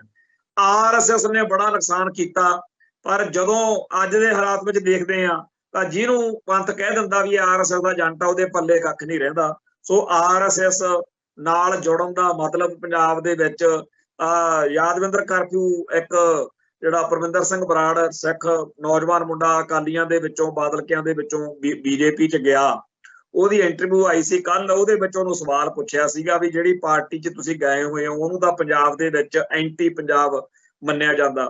ਉਹ ਗੱਲਾਂ ਜਿਹੀਆਂ ਤਾਂ ਕੀਤੀਆਂ, ਪਰ ਅਸਲੀ ਗੱਲ ਇਹ ਹੈਗੀ ਆ ਕਿ ਬੀਜੇਪੀ ਤੇ ਬੀਜੇਪੀ ਦੀ ਮਾਂ ਆਰਐਸਐਸ ਇਹ ਪੰਜਾਬ ਦੇ ਵਿੱਚ ਆਮ ਲੋਕਾਂ ਦੇ ਨਜ਼ਰ ਦੇ ਵਿੱਚ ਹਮੇਸ਼ਾ ਹੀ ਗਲਤ ਜਾਂ ਘਟੀਆ ਜਾਂ ਨੀਚ ਧਿਰਾਂ ਮੰਨੀਆਂ ਜਾਂਦੀਆਂ ਨੇ। ਤੇ ਇਹ ਜਦੋਂ ਕਿਸਾਨ ਸੰਘਰਸ਼ ਚੱਲਿਆ ਉਦੋਂ ਜੋ ਕੁਝ ਭਕਾਈ ਮਾਰੀ ਆ ਇਹਨਾਂ ਨੇ, ਉਹਨੇ ਤਾਂ ਪੂਰੀ ਕਸਰ ਹੀ ਕੱਢਦੀ, ਕਿਉਂਕਿ ਫਿਰ ਤਾਂ ਸਭ ਨੂੰ ਚਾਨਣ ਹੋ ਗਿਆ ਵੀ ਕਿੱਥੇ ਖੜੇ ਨੇ। ਜਿਵੇਂ ਉਹਨਾਂ ਨੇ ਉੱਥੇ ਮੋਰਚੇ ਵਾਲੀ ਥਾਂ ਦੇ ਉੱਤੇ ਦਿੱਲੀ ਦੇ ਬਾਰਡਰਾਂ ਦੇ ਉੱਤੇ ਕਿੱਲ ਗੱਡੇ ਲੋਕਾਂ ਨੂੰ ਉਕਸਾ ਕੇ ਭੇਜਿਆ, ਤੇ ਜਿਸ ਤਰੀਕੇ ਨਾਲ ਉਹਨਾਂ ਦਿਨਾਂ ਦੇ ਵਿੱਚ ਕਹਿੰਦੇ ਸੀ ਤਾਂ ਪਾਕਿਸਤਾਨ ਦੇ ਨੇ, ਉਹ ਕੰਗਣਾ ਰਣੌਤ ਕਹਿੰਦੀ ਸੀ ਤਾਂ ਅੱਤਵਾਦੀ ਨੇ। ਜੋ ਉਹਨਾਂ ਦਿਨਾਂ ਦੇ ਵਿੱਚ ਬੋਲਿਆ ਗਿਆ, ਜੋ ਕੀਤਾ ਗਿਆ, ਉਹ ਲੋਕ ਭੁੱਲ ਨਹੀਂ ਸਕਦੇ। ਸੋ ਜਿਹੜਾ ਬੀਜੇਪੀ ਵਾਲਿਆਂ ਨੇ ਅਕਾਲੀ ਦਲ ਨਾਲ ਰਲ ਕੇ ਪੰਜਾਬ ਦੇ ਵਿੱਚ ਇਹੋ ਜਿਹੇ ਐਂਟੀ ਪੰਥਕ ਜਿਹੜੇ ਡੇਰੇ ਆ ਉਹ ਉਭਾਰੇ, ਉਹਨਾਂ ਚੋਂ ਸਾਰੇ ਹੀ ਤਕਰੀਬਨ ਇਸ ਵੇਲੇ, ਕਿਉਂਕਿ ਰੌਲਾ ਪੈ ਗਿਆ ਹੁਣ ਤਾਂ ਆਰਐਸਐਸ ਦਾ ਬੀਜੇਪੀ ਦਾ ਆਪਦਾ ਨਹੀਂ ਪੈਰ ਲੱਗਦੇ, ਤੇ ਇੱਥੋਂ ਤੱਕ ਕਿ ਅਕਾਲੀਆਂ ਨਾਲ ਵੀ ਇਹੀ ਹੋਈ, ਜਿੰਨਾ ਟਾਈਮ ਕੰਮ ਚੱਲੀਗਾ, ਪਰ ਹੁਣ ਲੋਕਾਂ ਨੂੰ ਪਤਾ ਹੈਗਾ ਵੀ ਇਹ ਆਰਐਸਐਸ ਵਾਲਾ ਕੰਮ ਨਹੀਂ ਆ, ਆਰਐਸਐਸ ਦੀ ਇੱਕ ਟੀਮ ਵਜੋਂ ਹੀ ਆ, ਜਿਵੇਂ ਆਮ ਆਦਮੀ ਪਾਰਟੀ ਨੂੰ ਕਹਿ ਦਿੰਦੇ ਆ। ਸੋ ਜੋ ਕੁਝ ਸਿੱਖੀ ਸਿਖਾਉਂਦੀ ਆ ਉਹ ਤਾਂ ਇਹ ਕਰਦੇ ਨਹੀਂ ਵਿਚਾਰੇ। ਮੰਦਰਾਂ 'ਚ ਜਾ ਕੇ ਟੱਲੀਆਂ ਖੜਕਾਉਣੀਆਂ, ਜਗਰਾਤਿਆਂ ਦੀ ਹਾਜ਼ਰੀਆਂ ਭਰਨੀਆਂ, ਕੇਸਾਧਾਰੀ ਹਿੰਦੂ ਬਣੇ ਫਿਰਦੇ ਆ। ਤੇ ਇਹਨਾਂ ਦੇ ਬਹੁਤੇ ਲੀਡਰਾਂ ਨੂੰ ਜਦੋਂ ਇਹ ਲੱਗਿਆ, ਬਾਦਲ ਦਲ ਵਾਲਿਆਂ ਨੂੰ, ਵੀ ਇਹਦੇ ਨਾਲ ਤਾਂ ਫਿਰ ਸਿੱਧਾ ਬੀਜੇਪੀ ਦੀ ਚੱਲਦੇ ਆ, ਫਿਰ ਮਨਜਿੰਦਰ ਸਿੰਘ ਸਰਸੇ ਹੁਣੀ ਹੋਰ ਸਾਰੇ ਇਹੀ ਕਹਿ ਕੇ ਗਏ ਆ ਵੀ ਫਿਰ ਅਕਾਲੀ ਦਲ 'ਚ ਰਹਿ ਕੇ ਫਾਇਦਾ ਕੀ ਆ, ਜੇਕਰ ਸਾਰਾ ਕੁਝ ਕਰਨਾ ਤਾਂ ਉਹੀ ਆ ਜਿਹੜਾ ਹਿੰਦੂ ਕਰਦੇ ਆ, ਬੀਜੇਪੀ ਵਾਲੇ ਕਰਦੇ ਆ, ਉੱਥੇ ਹੀ ਚਲੇ ਜਾਂਦੇ ਆ। ਸੋ ਇਸ ਤਰੀਕੇ ਨਾਲ ਅਕਾਲੀ ਦਲ ਦਾ ਵੀ ਜਿਹੜਾ ਨੁਕਸਾਨ ਬਾਦਲ ਦਲ ਦਾ ਹੋਇਆ, ਉਹ ਉਦੋਂ ਹੋਇਆ ਜਦੋਂ ਸਿੱਖਾਂ ਨਾਲ ਵਿਗੜ ਗਈ, ਜਦੋਂ 2007 ਤੋਂ ਲਗਾਤਾਰ ਐਂਟੀ ਸਿੱਖ ਐਕਟੀਵਿਟੀਜ਼ ਜਿਹੜੀਆਂ ਨੇ ਉਹ ਕੀਤੀਆਂ।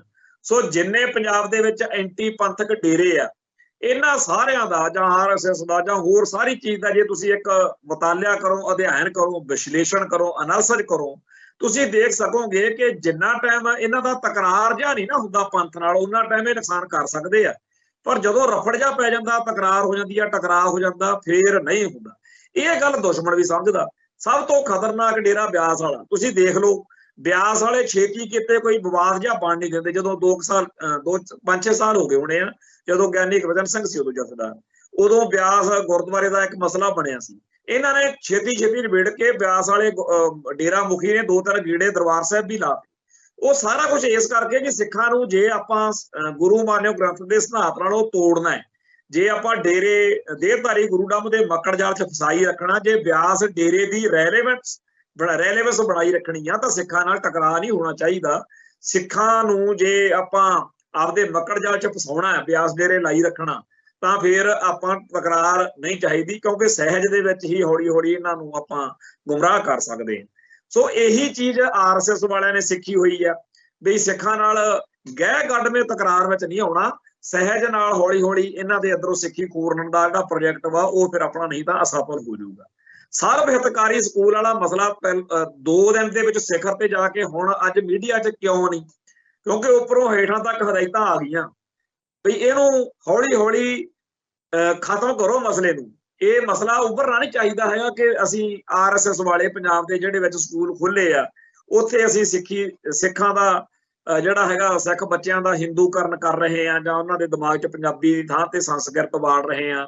ਇਹ ਸਾਰਾ ਕੁਝ ਇਸ ਵੇਲੇ ਤੁਸੀਂ ਮਹਿਸੂਸ ਕਰ ਸਕਦੇ ਹੋ ਵੀ 2 ਦਿਨ ਪਹਿਲਾਂ ਬਿਲਕੁਲ ਸਿਖਰ ਤੇ ਗਿਆ ਹੈ ਮਸਲਾ, ਕਿਵੇਂ ਇੱਕਦਮ ਹੌਲੀ ਸਹਿਜ ਨਾਲ ਨਹੀਂ ਇੱਕਦਮ ਖਤਮ ਹੀ ਹੋ ਗਿਆ। ਤੇ ਉਹਨਾਂ ਨੇ ਸਭ ਕੁਝ ਸੈੱਟ ਕਰਨਾ। ਉਹ ਕਿਉਂਕਿ ਜਿਹੜਾ ਉਹਨਾਂ ਦਾ ਅਸਲ ਟਾਰਗੇਟ ਆ ਉਹ ਤਾਂ ਪੂਰਾ ਹੋਊਗਾ ਜੇਕਰ ਉੱਥੇ ਕੋਈ ਵਿਵਾਦ ਨਾ ਹੋਵੇ। ਸੋ ਵਿਵਾਦ ਬਣਿਆ ਰਹਿਣਾ ਬੜਾ ਜ਼ਰੂਰੀ ਆ। ਹੁਣ ਕਈਆਂ ਨੇ ਕੱਲ ਭਕਾਈ ਮਾਰੀ ਸੀਗੀ, ਬੜੇ ਆਪਦੇ ਆਪ ਨੂੰ ਸਿਆਣੇ, ਇੱਕ ਸਾਡੇ 'ਚ ਵਰਗ ਪੈਦਾ ਹੋ ਗਿਆ ਜੀ ਜਿਹੜਾ ਆਪ ਕੁਝ ਨਹੀਂ ਕਰਦਾ। ਜਦੋਂ ਵੀ ਕੋਈ ਸਿੱਖੀ ਜਾਂ ਸਿੱਖਾਂ ਦਾ ਮਸਲਾ ਹੋਵੇ ਉਹ ਘਰੋਂ ਉੱਠ ਕੇ ਨਹੀਂ ਜਾਂਦਾ, ਨਾ ਉਹਨੇ ਕਿਸੇ ਮਸਲੇ 'ਚ ਜਾਣਾ, ਨਾ ਘਰੋਂ ਨਿਕਲਣਾ, ਪਰ ਜਦੋਂ ਮਸਲਾ ਕੋਈ ਬਣ ਜਾਂਦਾ ਉਦੋਂ ਬਾਅਦ ਉਹ ਟੀਵੀ ਉੱਤੇ ਉਹਨਾਂ ਨੇ ਜਿਹੜੇ ਆ ਟੀਵੀ ਚੈਨਲਾਂ ਵਾਲੇ ਸ਼ਾਮ ਨੂੰ 5-6 ਵਜੇ ਤੋਂ ਬਾਅਦ ਭਗਾਈ ਮਹਿਕਮਾ ਸ਼ੁਰੂ ਕਰਾਉਂਦੇ ਆ, ਉਹਦੇ ਉੱਤੇ ਆ ਕੇ ਉਹਨਾਂ ਨੇ ਕਹਿਣਾ ਹੁੰਦਾ ਵੀ ਮਸਲਾ ਬਿਲਕੁਲ ਠੀਕ ਆ, ਸਿੱਖ ਹਿੱਤਾਂ ਨੂੰ ਨੁਕਸਾਨ ਵੀ ਕਰ ਰਿਹਾ ਇਹ ਮਸਲਾ, ਇਹ ਮੁੱਦਾ ਜਿਹੜਾ ਹੈਗਾ ਇਹਦਾ ਵਿਰੋਧ ਵੀ ਹੋਣਾ ਚਾਹੀਦਾ।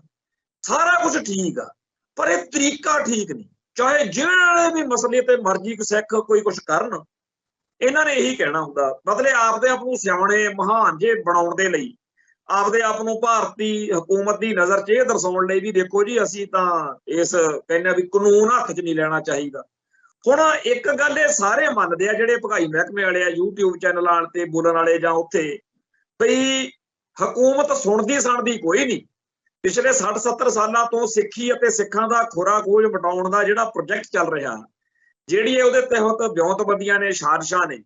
ਚਲੋ ਆਪਾਂ ਗੱਲ ਕਰਦੇ ਹਾਂ ਵੀ ਕਿਤਾਬਾਂ ਰਾਹੀਂ ਗਲਤ ਗੁੰਮਰਾਹ ਕਰਨ ਵਾਲੀ ਜਿਹੜੀ ਸੂਚਨਾ ਦੇਣ ਦਾ ਪ੍ਰੋਜੈਕਟ ਵਾ, ਉਹਦੇ ਜਦੋਂ CBSE ਬੋਰਡ ਦੀਆਂ ਕਿਤਾਬਾਂ ਸੀ, ਉੱਤੇ ਲੁਧਿਆਣੇ ਮਨਜੀਤ ਆਪਣੇ ਚੰਡੀਗੜ੍ਹ MS ਰਾਹੀ ਵਕੀਲ ਸੀ।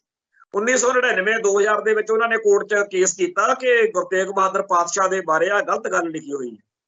ਉਹ ਕਿਤਾਬ ਜਦੋਂ ਉਦੋਂ ਬਾਅਦ ਤਾਂ ਫਿਰ ਸਾਰੇ ਭਾਰਤ ਦੇ ਵਿੱਚ ਜਾਂ ਆਲ ਓਵਰ ਹੀ ਹੋਣਾ ਚਾਹੀਦਾ ਸੀ ਸਰਕਾਰ ਵੱਲੋਂ ਵੀ ਆਪਾਂ ਕਿਤਾਬਾਂ ਦੇ ਵਿੱਚ ਜਿਹੜਾ ਗਲਤ ਲਿਖਿਆ ਜਾਂਦਾ ਇਹ ਤੇ ਨਜ਼ਰਸਾਨੀ ਕਰਾਈਏ ਤੇ ਸਿੱਖ ਇਤਿਹਾਸ ਨੂੰ ਬਿਲਕੁਲ ਸਹੀ ਸੰਦਰਭ ਵਿੱਚ ਪੜ੍ਹਾਇਆ ਜਾਵੇ। ਪਰ ਉਹਨਾਂ ਨੇ CBSE ਬੋਰਡ ਦੀ ਉਸ ਕਿਤਾਬ ਚੋਂ ਕਢਾਤਾ, ਬਾਕੀ ਥਾਵਾਂ ਤੇ ਸਿਆਪਾ ਹੋਈ ਚਿੜੀ ਰੱਖਿਆ। ਫਿਰ 12ਵੀਂ ਦੀ ਕਿਤਾਬ ਦਾ ਮਸਲਾ ਉੱਠ ਖੜਿਆ। 15-20 ਸਾਲ ਸਿੱਖ ਪਿੱਟ ਕੇ ਮਰ ਗਏ। 15-20 ਸਾਲ ਕਿਉਂ, 1997 ਤੋਂ ਲੈ ਕੇ 2021-22 ਤੱਕ ਸਿੱਖ ਕਲਪਦੇ ਮਰ ਗਏ, ਕਿਸੇ ਨੇ ਨਹੀਂ ਸੁਣਿਆ। ਹਜ਼ਾਰਾਂ ਲੋਕਾਂ ਨੂੰ ਉਹ ਗਲਤ ਇਤਿਹਾਸ ਪੜ੍ਹਾਇਆ ਗਿਆ। ਇਵੇਂ ਹੋਰ ਬਹੁਤ ਸਾਰੀਆਂ ਕਿਤਾਬਾਂ ਨੇ, ਬਹੁਤ ਸਾਰੀਆਂ ਗੱਲਾਂ ਨੇ, ਜਿਹੜਾ ਮਤਲਬ ਸਕੂਲਾਂ ਦੇ ਰਾਹੀਂ ਸਿੱਖ ਬੱਚਿਆਂ ਨੂੰ ਗੁੰਮਰਾਹ ਕਰਦਾ ਪ੍ਰੋਜੈਕਟ, ਉਹ ਬੰਦ ਥੋੜੀ ਹੋਣਾ। ਇਵੇਂ ਕਿਤਾਬਾਂ, ਆਰਟ ਦੇ ਰਾਹੀਂ, ਫਿਲਮਾਂ ਦੇ ਰਾਹੀਂ, ਜਿਵੇਂ ਹੁਣ ਕਰਤਾਰ ਸਿੰਘ ਸਰਾਭੇ ਬਾਰੇ ਫਿਲਮ ਆਈ ਹੈ, ਉਹਦੇ ਉੱਤੇ ਕਿੱਡਾ ਸਿਆਪਾ ਖੜਾ ਕਰਤਾ ਵੀ ਚੱਲਣ ਨਹੀਂ ਦੇਣੀ। ਤੇ ਤੁਸੀਂ ਦੇਖਿਆ ਹੋਣਾ ਸਰਦਾਰ ਭਗਤ ਸਿੰਘ ਉੱਤੇ ਹੁਣ ਤੱਕ ਬਾਹਲਾ ਨਹੀਂ ਤਾਂ 10-15 ਫਿਲਮਾਂ ਤਾਂ ਬਣ ਚੁੱਕੀਆਂ ਨੇ। ਸਰਦਾਰ ਭਗਤ ਸਿੰਘ ਪ੍ਰਵਾਨ ਆ ਕਿਉਂਕਿ ਉਹ ਗੁਰਮੁਖੀ ਬੋਲੀ ਦੇ ਖਿਲਾਫ ਭੁਗਤਿਆ ਤੇ ਉਹ ਪਤਿਤ ਵੀ ਹੋਇਆ। ਉਹਨੇ ਮੈਂ ਨਾਸਤਕ ਕਿਉਂ ਹਾਂ ਵਾਲਾ ਸਿਆਪਾ ਵੀ ਛੇੜਿਆ। ਉਹਨੇ ਜਾਣੀ ਕਿ ਸਿੱਖ ਜਜ਼ਬਾਤਾਂ ਦੇ ਉਲਟ ਸਾਰਾ ਕੁਝ ਕੀਤਾ ਹੋਇਆ। ਇਸ ਕਰਕੇ ਉਹਦੇ ਉੱਤੇ ਚਾਹੇ ਲੱਖ ਫਿਲਮ ਬਣਾ ਲਓ, ਕਹਿੰਦੇ ਉਹਦੇ ਬਹਾਨੇ ਤੁਸੀਂ ਸਿੱਖ ਨੌਜਵਾਨਾਂ ਨੂੰ ਕਾਮਰੇਡ ਬਣਾ ਸਕਦੇ ਹੋ, ਨਾਸਤਕ ਬਣਾ ਸਕਦੇ ਹੋ, ਸਿੱਖੀ ਤੋਂ ਬਾਗੀ ਕਰ ਸਕਦੇ ਹੋ, ਪੰਜਾਬੀ ਬੋਲੀ ਦੇ ਖਿਲਾਫ ਭੁਗਤਾ ਸਕਦੇ ਹੋ ਵੀ ਭਗਤ ਸਿੰਘ ਤੁਹਾਡਾ ਹੀਰੋ ਆ, ਦੇਖੋ ਉਹ ਤਾਂ ਗੁਰਮੁਖੀ ਦੇ ਖਿਲਾਫ ਆ। ਸੋ ਕੁੱਲ ਮਿਲਾ ਕੇ ਭਗਤ ਸਿੰਘ ਪ੍ਰਵਾਨ ਆ ਭਾਰਤੀ ਹਕੂਮਤ ਨੂੰ। ਪਰ ਜਿਹੜੇ ਹੋਰ ਨਾਇਕ ਨੇ, ਖਾਸ ਤੌਰ ਤੇ ਕਰਤਾਰ ਸਿੰਘ ਸਰਾਭੇ ਤੇ ਆ ਫਿਲਮ ਬਣੀ ਆ, ਉਹਦੇ ਚ ਪਤਾ ਨਹੀਂ ਅਜੇ ਅਸੀਂ ਦੇਖਣੀ ਆ ਵੀ ਉਹਦੇ ਚ ਕਿੰਨਾ ਕੁ ਸਿੱਖ ਨਜ਼ਰੀਏ ਤੋਂ ਭਾਈ ਕਰਤਾਰ ਸਿੰਘ ਸਰਾਭੇ ਨੂੰ ਦਰਸਾਇਆ ਗਿਆ।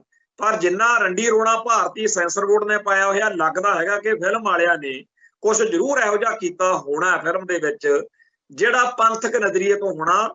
ਤੇ ਸਰਦਾਰ ਭਗਤ ਸਿੰਘ ਦਾ ਕਿਉਂਕਿ ਕਾਮਰੇਡਾ ਟਾਈਪ ਹੋਣ ਕਰਕੇ ਉਹ ਪ੍ਰਵਾਨ ਆ, ਸਰਦਾਰ ਭਗਤ ਸਿੰਘ ਪ੍ਰਵਾਨ ਨਹੀਂ।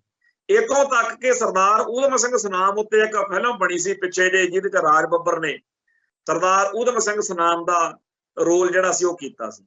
ਉਹਦੇ ਵਿੱਚ ਵੀ ਉਹ ਫਿਲਮ ਇਸ ਕਰਕੇ ਪ੍ਰਵਾਨ ਸੀਗੀ ਭਾਰਤੀ ਸੈਂਸਰ ਬੋਰਡ ਨੂੰ ਕਿਉਂਕਿ ਉਹਦੇ ਚ ਉਹਨੂੰ ਸਿੱਖੀ ਤੋਂ ਪ੍ਰਭਾਵਿਤ ਘੱਟ ਦਰਸਾਇਆ ਗਿਆ ਸੀ, ਉਹਨੂੰ ਜਾਣੀ ਕਿ ਹੋਰ ਤਰੀਕੇ ਦਾ ਦਰਸਾਇਆ ਗਿਆ ਸੀ।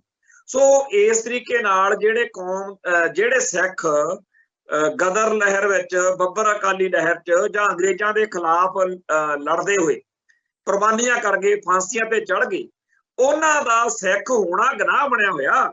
ਉਹ ਭਾਰਤੀ ਹਕੂਮਤ ਉਹਨਾਂ ਨੂੰ ਨੇੜੇ ਨਹੀਂ ਲੱਗਣ ਦਿੰਦੀ ਹੈਗੀ। ਇੱਥੇ ਤੁਹਾਡੇ ਫਿਲਮਾਂ ਦੇ ਰਾਹੀਂ ਜਾਂ ਇੱਥੋਂ ਤੱਕ ਕਿ ਬੱਬਰ ਅਕਾਲੀ ਜਿਹੜੇ ਸੀਗੇ, ਉਹ ਜਿਨ੍ਹਾਂ ਨੂੰ ਫਾਂਸੀਆਂ ਹੋਈਆਂ, ਉਹ ਸਾਰੇ ਖਟਕੜ ਕਲਾਂ ਜਾਂ ਉਸ ਆਪਣੇ ਦੁਆਬੇ ਦੇ ਉਸ ਇਲਾਕੇ ਦੇ ਵਿੱਚ ਹੀ ਸੀ ਜਿੱਥੇ ਸਰਦਾਰ ਭਗਤ ਸਿੰਘ ਦਾ ਖਟਕੜ ਕਲਾਂ ਚ ਮਨਾਉਂਦੇ ਆ। ਹੁਣ ਕੱਲਾ ਸਰਦਾਰ ਭਗਤ ਸਿੰਘ ਚੋਟੀ ਤੇ ਬਿਠਾਇਆ, ਸਾਰਾ ਭਾਰਤ ਉਹਨੂੰ ਜਾਣਦਾ, ਜਿਹੜੇ ਬੰਗਲਾ ਬਿਹਾਰ ਸਾਰੇ ਲੋਕ ਉਹਨੂੰ ਜਾਣਦੇ ਆ ਸਰਦਾਰ ਭਗਤ ਸਿੰਘ। ਚੰਗੀ ਗੱਲ ਹੈ, ਪਰ ਸਰਦਾਰ ਊਧਮ ਸਿੰਘ ਜਾਂ ਸਰਦਾਰ ਕਰਤਾਰ ਸਿੰਘ ਸਰਾਭੇ ਨੂੰ ਘੱਟ ਜਾਣਦੇ ਆ। ਤੇ ਆ ਜਿਹੜੇ ਬੱਬਰ ਅਕਾਲੀ ਆ ਉਸ ਇਲਾਕੇ ਦੇ ਹੀ ਨੇ, ਇਹਨਾਂ ਦਾ ਦਿਨ ਕਦੇ ਮਨਾਇਆ ਇਹਨਾਂ ਨੇ? ਬਿਲਕੁਲ ਨਹੀਂ ਮਨਾਉਣਗੇ ਕਦੇ, ਕਿਉਂਕਿ ਉਹ ਸਿੱਖੀ ਸਰੂਪ ਚ ਪੰਥਕ ਨਜ਼ਰੀਏ ਵਾਲੇ ਸੀ। ਤੇ ਜਿਹੜੀ ਗਦਰ ਲਹਿਰ ਆ ਉਹ ਤਾਂ ਸਾਰੇ ਵਿਚਾਰੇ ਭਾਈ ਸੀਗੇ, ਪਾਠ ਕਰਦੇ ਸੀ। ਮੈਂ ਗਰੰਟੀ ਦਿੰਦਾ ਕਿ 99% ਸਿੱਖਾਂ ਨੂੰ ਵੀ ਇਹ ਪਤਾ ਵੀ ਜਿਹੜੀ ਜੇਲ੍ਹ ਚਿੱਠੀਆਂ ਕਿਤਾਬ ਲਿਖਣ ਵਾਲਾ ਭਾਈ ਸਾਹਿਬ ਭਾਈ ਰਣਧੀਰ ਸਿੰਘ ਨਾਰੰਗਵਾਲ, ਉਹਨੇ ਕਿਸ ਕਾਰਨ ਜੇਲ੍ਹ ਕੱਟੀ, ਉਮਰ ਕੈਦ ਨੂੰ ਕਿਉਂ ਹੋਈ ਸੀ? ਕਿ ਬਿਰਲੇ ਨੂੰ ਹੀ ਪਤਾ ਵੀ ਉਹ ਭਾਈ ਕਰਤਾਰ ਸਿੰਘ ਸਰਾਭੇ ਦੇ ਨਾਲ ਸੀ ਤੇ ਗਦਰ ਲਹਿਰ ਦੇ ਵਿੱਚ ਉਹਨਾਂ ਦਾ ਰੋਲ ਉਹੀ ਆ ਜਿਹੜਾ ਇਸ ਖਾਲਸਤਾਨੀ ਸੰਘਰਸ਼ ਖਾੜਕੂ ਸੰਘਰਸ਼ ਦੇ ਵਿੱਚ ਸੰਤ ਗਿਆਨੀ ਜਰਨੈਲ ਸਿੰਘ ਜੀ ਖਾਲਸਾ ਭਿੰਡਰਾਂ ਵਾਲਿਆਂ ਨੂੰ ਭਾਈ ਸਾਹਿਬ ਭਾਈ ਰਣਧੀਰ ਸਿੰਘ ਨਾਰੰਗਵਾਲ ਨੂੰ ਜਿਸ ਤਰੀਕੇ ਨਾਲ ਇਤਿਹਾਸ ਵਿੱਚੋਂ ਗਾਇਬ ਕੀਤਾ ਜਾ ਰਿਹਾ, ਉਹਦਾ ਦੋਸ਼, ਉਹਦਾ ਕਾਰਨ, ਉਹਦਾ ਗੁਨਾਹ ਇਹੀ ਆ ਕਿਉਂਕਿ ਉਹ ਸਿੱਖੀ ਸਰੂਪ ਵਾਲੇ ਸੀ। ਸੋ ਜਿਹੜੇ ਸਿੱਖਾਂ ਨੇ ਇਸ ਮੁਲਕ ਦੀ ਆਜ਼ਾਦੀ ਲਈ ਸਿੱਖੀ ਸਰੂਪ ਵਿੱਚ ਰਹਿੰਦਿਆਂ ਹੋਇਆਂ ਕੁਰਬਾਨੀਆਂ ਕੀਤੀਆਂ, ਅਗਲਿਆਂ ਨੂੰ ਪ੍ਰਵਾਨ ਨਹੀਂ ਹੈ। ਭਗਤ ਸਿੰਘ ਵਧੀਆ ਉਹਨਾਂ ਨੂੰ, ਭਗਤ ਸਿੰਘ ਨੇ ਆਪ ਵੀ ਕਿਹਾ ਸੀ ਜਦੋਂ ਭਾਈ ਰਣਧੀਰ ਸਿੰਘ ਨਾਰੰਗਵਾਲ ਨਾਲ ਮੁਲਾਕਾਤ ਹੋਈ ਆ ਕਿ ਜੇ ਮੈਂ ਤੁਹਾਡੇ ਵਾਂਗੂ ਰਹਿੰਦਾ ਜਾਂ ਗਦਰੀਆਂ ਵਾਂਗੂ ਬਾਕੀਆਂ ਵਾਂਗੂ ਵਿਚਰਦਾ ਮੈਨੂੰ ਕਿਹਨੇ ਪੁੱਛਣਾ ਸੀ, ਹੁਣ ਮੈਨੂੰ ਮੀਡੀਆ 'ਚ ਚੱਕੀ ਫਿਰਦੇ। ਸੋ ਜਿਹੜਾ ਇਸ ਮੁਲਕ ਦਾ ਇਹ ਸਿਸਟਮ ਆ ਕਿ ਸਿੱਖਾਂ ਨੂੰ ਸਿੱਖੀ ਨਾਲੋਂ ਤੋੜਨਾ ਹੈ, ਉਹਦੇ ਵਿੱਚ ਤਾਂ ਸਰਦਾਰ ਭਗਤ ਸਿੰਘ ਨੂੰ ਵਰਤ ਰਹੇ ਨੇ ਅਗਲੇ। ਤੋ ਜਿਹੜੀਆਂ ਕਿਤਾਬਾਂ ਦੀ ਮੈਂ ਗੱਲ ਕਰਦਾ ਜਾਂ ਹੋਰ ਸਾਧਨਾਂ ਦੀ ਗੱਲ ਕਰਦਾ, ਉਹ ਜਿਹੜੇ ਪ੍ਰੋਜੈਕਟ ਚੱਲ ਰਹੇ ਨੇ ਉਹਨਾਂ ਨੂੰ ਹਕੂਮਤ ਨੇ ਬਿਲਕੁਲ ਹੀ ਬੰਦ ਨਹੀਂ ਕਰਨਾ। ਹੁਣ ਆਪਾਂ ਕਹਿੰਦੇ ਆ ਜੀ ਵੀ ਲੱਖ ਬੰਦਾ ਮਰ ਗਿਆ, ਕੋਈ ਵੱਧ ਕਹਿੰਦਾ ਘੱਟ ਕਹਿੰਦਾ, ਚਾਹੇ 50 ਲੱਖ ਬੰਦਾ ਮਾਰਨਾ ਪੈ ਜੀ, ਅੱਜ ਵੀ ਉੱਥੇ ਖੜੇ ਨੇ ਉਹ ਵੀ ਸਿੱਖਾਂ ਨੂੰ ਕੇਸਾਧਾਰੀ ਹਿੰਦੂ ਗਰਦਾਨਣਾ। ਸੰਵਿਧਾਨ ਦੇ ਵਿੱਚ ਅੱਜ ਵੀ ਸਿੱਖਾਂ ਨੂੰ ਹਿੰਦੂ ਲਿਖਿਆ ਹੋਇਆ ਨਾ। ਐਡੇ ਵੱਡੇ ਖਾਲਸਤਾਨੀ ਖਾੜਕੂ ਸੰਘਰਸ਼ ਤੋਂ ਬਾਅਦ ਜੇ ਸਿੱਖਾਂ ਨਾਲ ਸੈਟਲਮੈਂਟ ਕਰਨੀ ਹੁੰਦੀ, ਸਿੱਖਾਂ ਨੂੰ ਨੇੜੇ ਲਾਉਣਾ ਹੁੰਦਾ, ਆ ਜਿਹੜੇ ਮਾਤਾ ਦਾ ਮਾਲ ਸਿੱਖ ਆ ਇਹ ਇੰਨਾ ਨਹੀਂ ਕਰਾ ਸਕੇ ਹੈਗੇ ਵੀ ਠੀਕ ਆ ਜੀ ਹੁਣ ਸਾਡੇ ਤੁਸੀਂ ਮਸਲਾ ਹੀ ਹੱਲ ਕਰ ਦਿਓ, ਸਿੱਖਾਂ ਨੂੰ ਸੰਵਿਧਾਨ 'ਚ ਹਿੰਦੂ ਲਿਖਣਾ ਬੰਦ ਕਰ ਦਿਓ, ਨਹੀਂ ਕਰ ਸਕੇ। ਤੇ ਇੱਕ ਹੋਰ ਜ਼ਰੂਰ ਗੱਲ ਕੀਤੀ ਵੀ ਮਨਮੋਹਨ ਸਿੰਘ ਵਰਗੇ, ਜਨਰਲ ਜੇ ਸਿੰਘ ਵਰਗੇ ਜਾਂ ਹੋਰ ਕਈ ਬੰਦੇ ਬਾਅਦ ਚੋਂ ਉਭਾਰ ਕੇ ਉਹਨਾਂ ਦਾ ਬਹਾਨਾ ਜਾਂ ਮੋਢਾ ਜਿਹਾ ਵਰਤ ਕੇ ਵੀ ਦੇਖੋ ਜੀ ਹੁਣ ਤਾਂ ਸਿੱਖਾਂ ਨਾਲ ਕੋਈ ਵਧੀਕੀ ਨਹੀਂ ਹੁੰਦੀ, ਜਿਹੜਾ ਕੁਝ ਹੋ ਚੁੱਕਿਆ ਤੇ ਜਿਹੜਾ ਕੁਝ ਹੋ ਰਿਹਾ ਉਹ ਉਵੇਂ ਚੱਲ ਰਿਹਾ, ਪਰ ਸਿੱਖਾਂ ਨੂੰ ਪਛੜਾਇਆ ਜਾ ਰਿਹਾ, ਭਰਮਾਇਆ ਜਾ ਰਿਹਾ ਵੀ ਸਹਿਜੇ ਸਹਿਜੇ ਤੁਹਾਡਾ ਅਸੀਂ ਕੰਮ ਜਿਹਾ ਖਰਾਬ ਕਰਾਂਗੇ, ਸਾਨੂੰ ਕਿਹੜਾ। ਉਹ ਕਹਿੰਦੇ ਚਾਹੇ 50 ਸਾਲ ਲੱਗ ਜਾਣ ਅਸੀਂ ਸਿੱਖੀ ਦਾ ਭੋਗ ਪਾਉਣਾ। ਉਹ ਕਹਿੰਦੇ ਸਿੱਖਾਂ ਦਾ ਹਿੰਦੂਕਰਨ ਕਰਨਾ ਹੀ ਕਰਨਾ, ਚਾਹੇ 50 ਲੱਖ ਸਿੱਖ ਮਾਰਨਾ ਪੈ ਜੇ, ਦਰਿਆਈ ਪਾਣੀ ਲੁੱਟਣਾ ਹੀ ਲੁੱਟਣਾ ਹੀ। ਸੋ ਇਸ ਮੁਲਕ ਦੇ ਵਿੱਚ ਭਾਰਤੀ ਹਕੂਮਤੀ ਤੰਤਰ ਹਿੰਦੂਤਵਾ ਨੇ ਜਦੋਂ ਸਿੱਖੀ ਅਤੇ ਪੰਜਾਬ ਦੇ ਖਿਲਾਫ ਆਪਣੀਆਂ ਸਾਜ਼ਿਸ਼ਾਂ, ਆਪਣੀਆਂ ਵਿਉਂਤਬੰਦੀਆਂ ਖਤਮ ਹੀ ਨਹੀਂ ਕਰਨੀਆਂ, ਚਲਾਈ ਰੱਖਣੀਆਂ ਨੇ ਤੇ ਕੋਈ ਰਾਹ ਨਹੀਂ ਦੇਣਾ ਸਿੱਖਾਂ ਨੂੰ, ਕੋਈ ਇਨਸਾਫ ਨਹੀਂ ਦੇਣਾ। ਤੇ ਫਿਰ ਸਿੱਖ ਜਦੋਂ ਅੱਕੇ ਹੋਏ, ਨਿਰਾਸ਼ ਹੋ ਕੇ, ਮਾਯੂਸ ਹੋ ਕੇ, ਜਿਹੜਾ ਉਸ ਮੌਕੇ ਉਸ ਬੰਦੇ ਨੂੰ ਉੱਥੇ ਠੀਕ ਲੱਗਦਾ ਉਹ ਸਟੈਪ ਅਗਲਾ ਚੱਕ ਲੈਂਦਾ। ਜਿਵੇਂ ਹੁਣ ਉਸ ਦਿਨ ਸਰਵ ਹਿਤਕਾਰੀ ਸਕੂਲ ਦੇ ਵਿੱਚ ਜੋ ਕੁਝ ਉੱਥੇ ਹਾਜ਼ਰ ਲੋਕਾਂ ਨੂੰ ਠੀਕ ਲੱਗਿਆ, ਹੁਣ ਨਾ ਤਾਂ ਘਰੋਂ ਉੱਠ ਕੇ ਜਾਣਾ ਜਿਹੜੇ ਆ ਟੀਵੀ ਚੈਨਲਾਂ ਦੇ ਉੱਤੇ ਭਗਾਈ ਮਾਰਦੇ ਆ ਬੈਠੇ, ਨਾ ਉੱਥੇ ਜੁਰਤਵਾ ਹਿੰਮਤ ਆ ਗੱਲ ਕਰਨੀ ਜਿਵੇਂ ਲੱਖੇ ਸਿਧਾਣੇ ਨੂੰ ਪੁਲਿਸ ਵਾਲੇ ਧੂਹੀ ਫਿਰਦੇ ਸੀ। ਇਹ ਜਿਹੜੇ ਬੀਬੀਆਂ ਜੀਆਂ ਸ਼ਕਲਾਂ ਵਾਲੇ ਉੱਥੇ ਆ ਕੇ ਬਹਿ ਜਾਂਦੇ, ਇਹਨਾਂ ਨਾਲ ਇਹ ਕੁਝ ਹੋਵੇ ਤਾਂ ਇਹਨਾਂ ਨੇ ਤਾਂ ਉਹੀ ਕਹਿਣਾ ਵੀ ਇਹ ਕੰਮ 'ਚ ਅੱਜ ਤੋਂ ਬਾਅਦ ਤੌਬਾ, ਇਹੋ ਜਿਹੇ ਕੰਮ 'ਚ ਆਪਾਂ ਤਾਂ ਬੋਲਣ ਵੀ ਨਹੀਂ ਜਾਣਾ ਟੀਵੀ ਤੇ। ਹੁਣ ਜਿਹੜੇ ਲੋਕ ਇਸ ਤਰੀਕੇ ਦੀਆਂ ਗੱਲਾਂ ਵਿੱਚ ਪੈਂਦੇ ਆ, ਉਹਨਾਂ ਨੂੰ ਜੋ ਠੀਕ ਲੱਗਦਾ ਉਸ ਟਾਈਮ ਤੇ ਅਗਲੇ ਕਰ ਲੈਂਦੇ ਆ।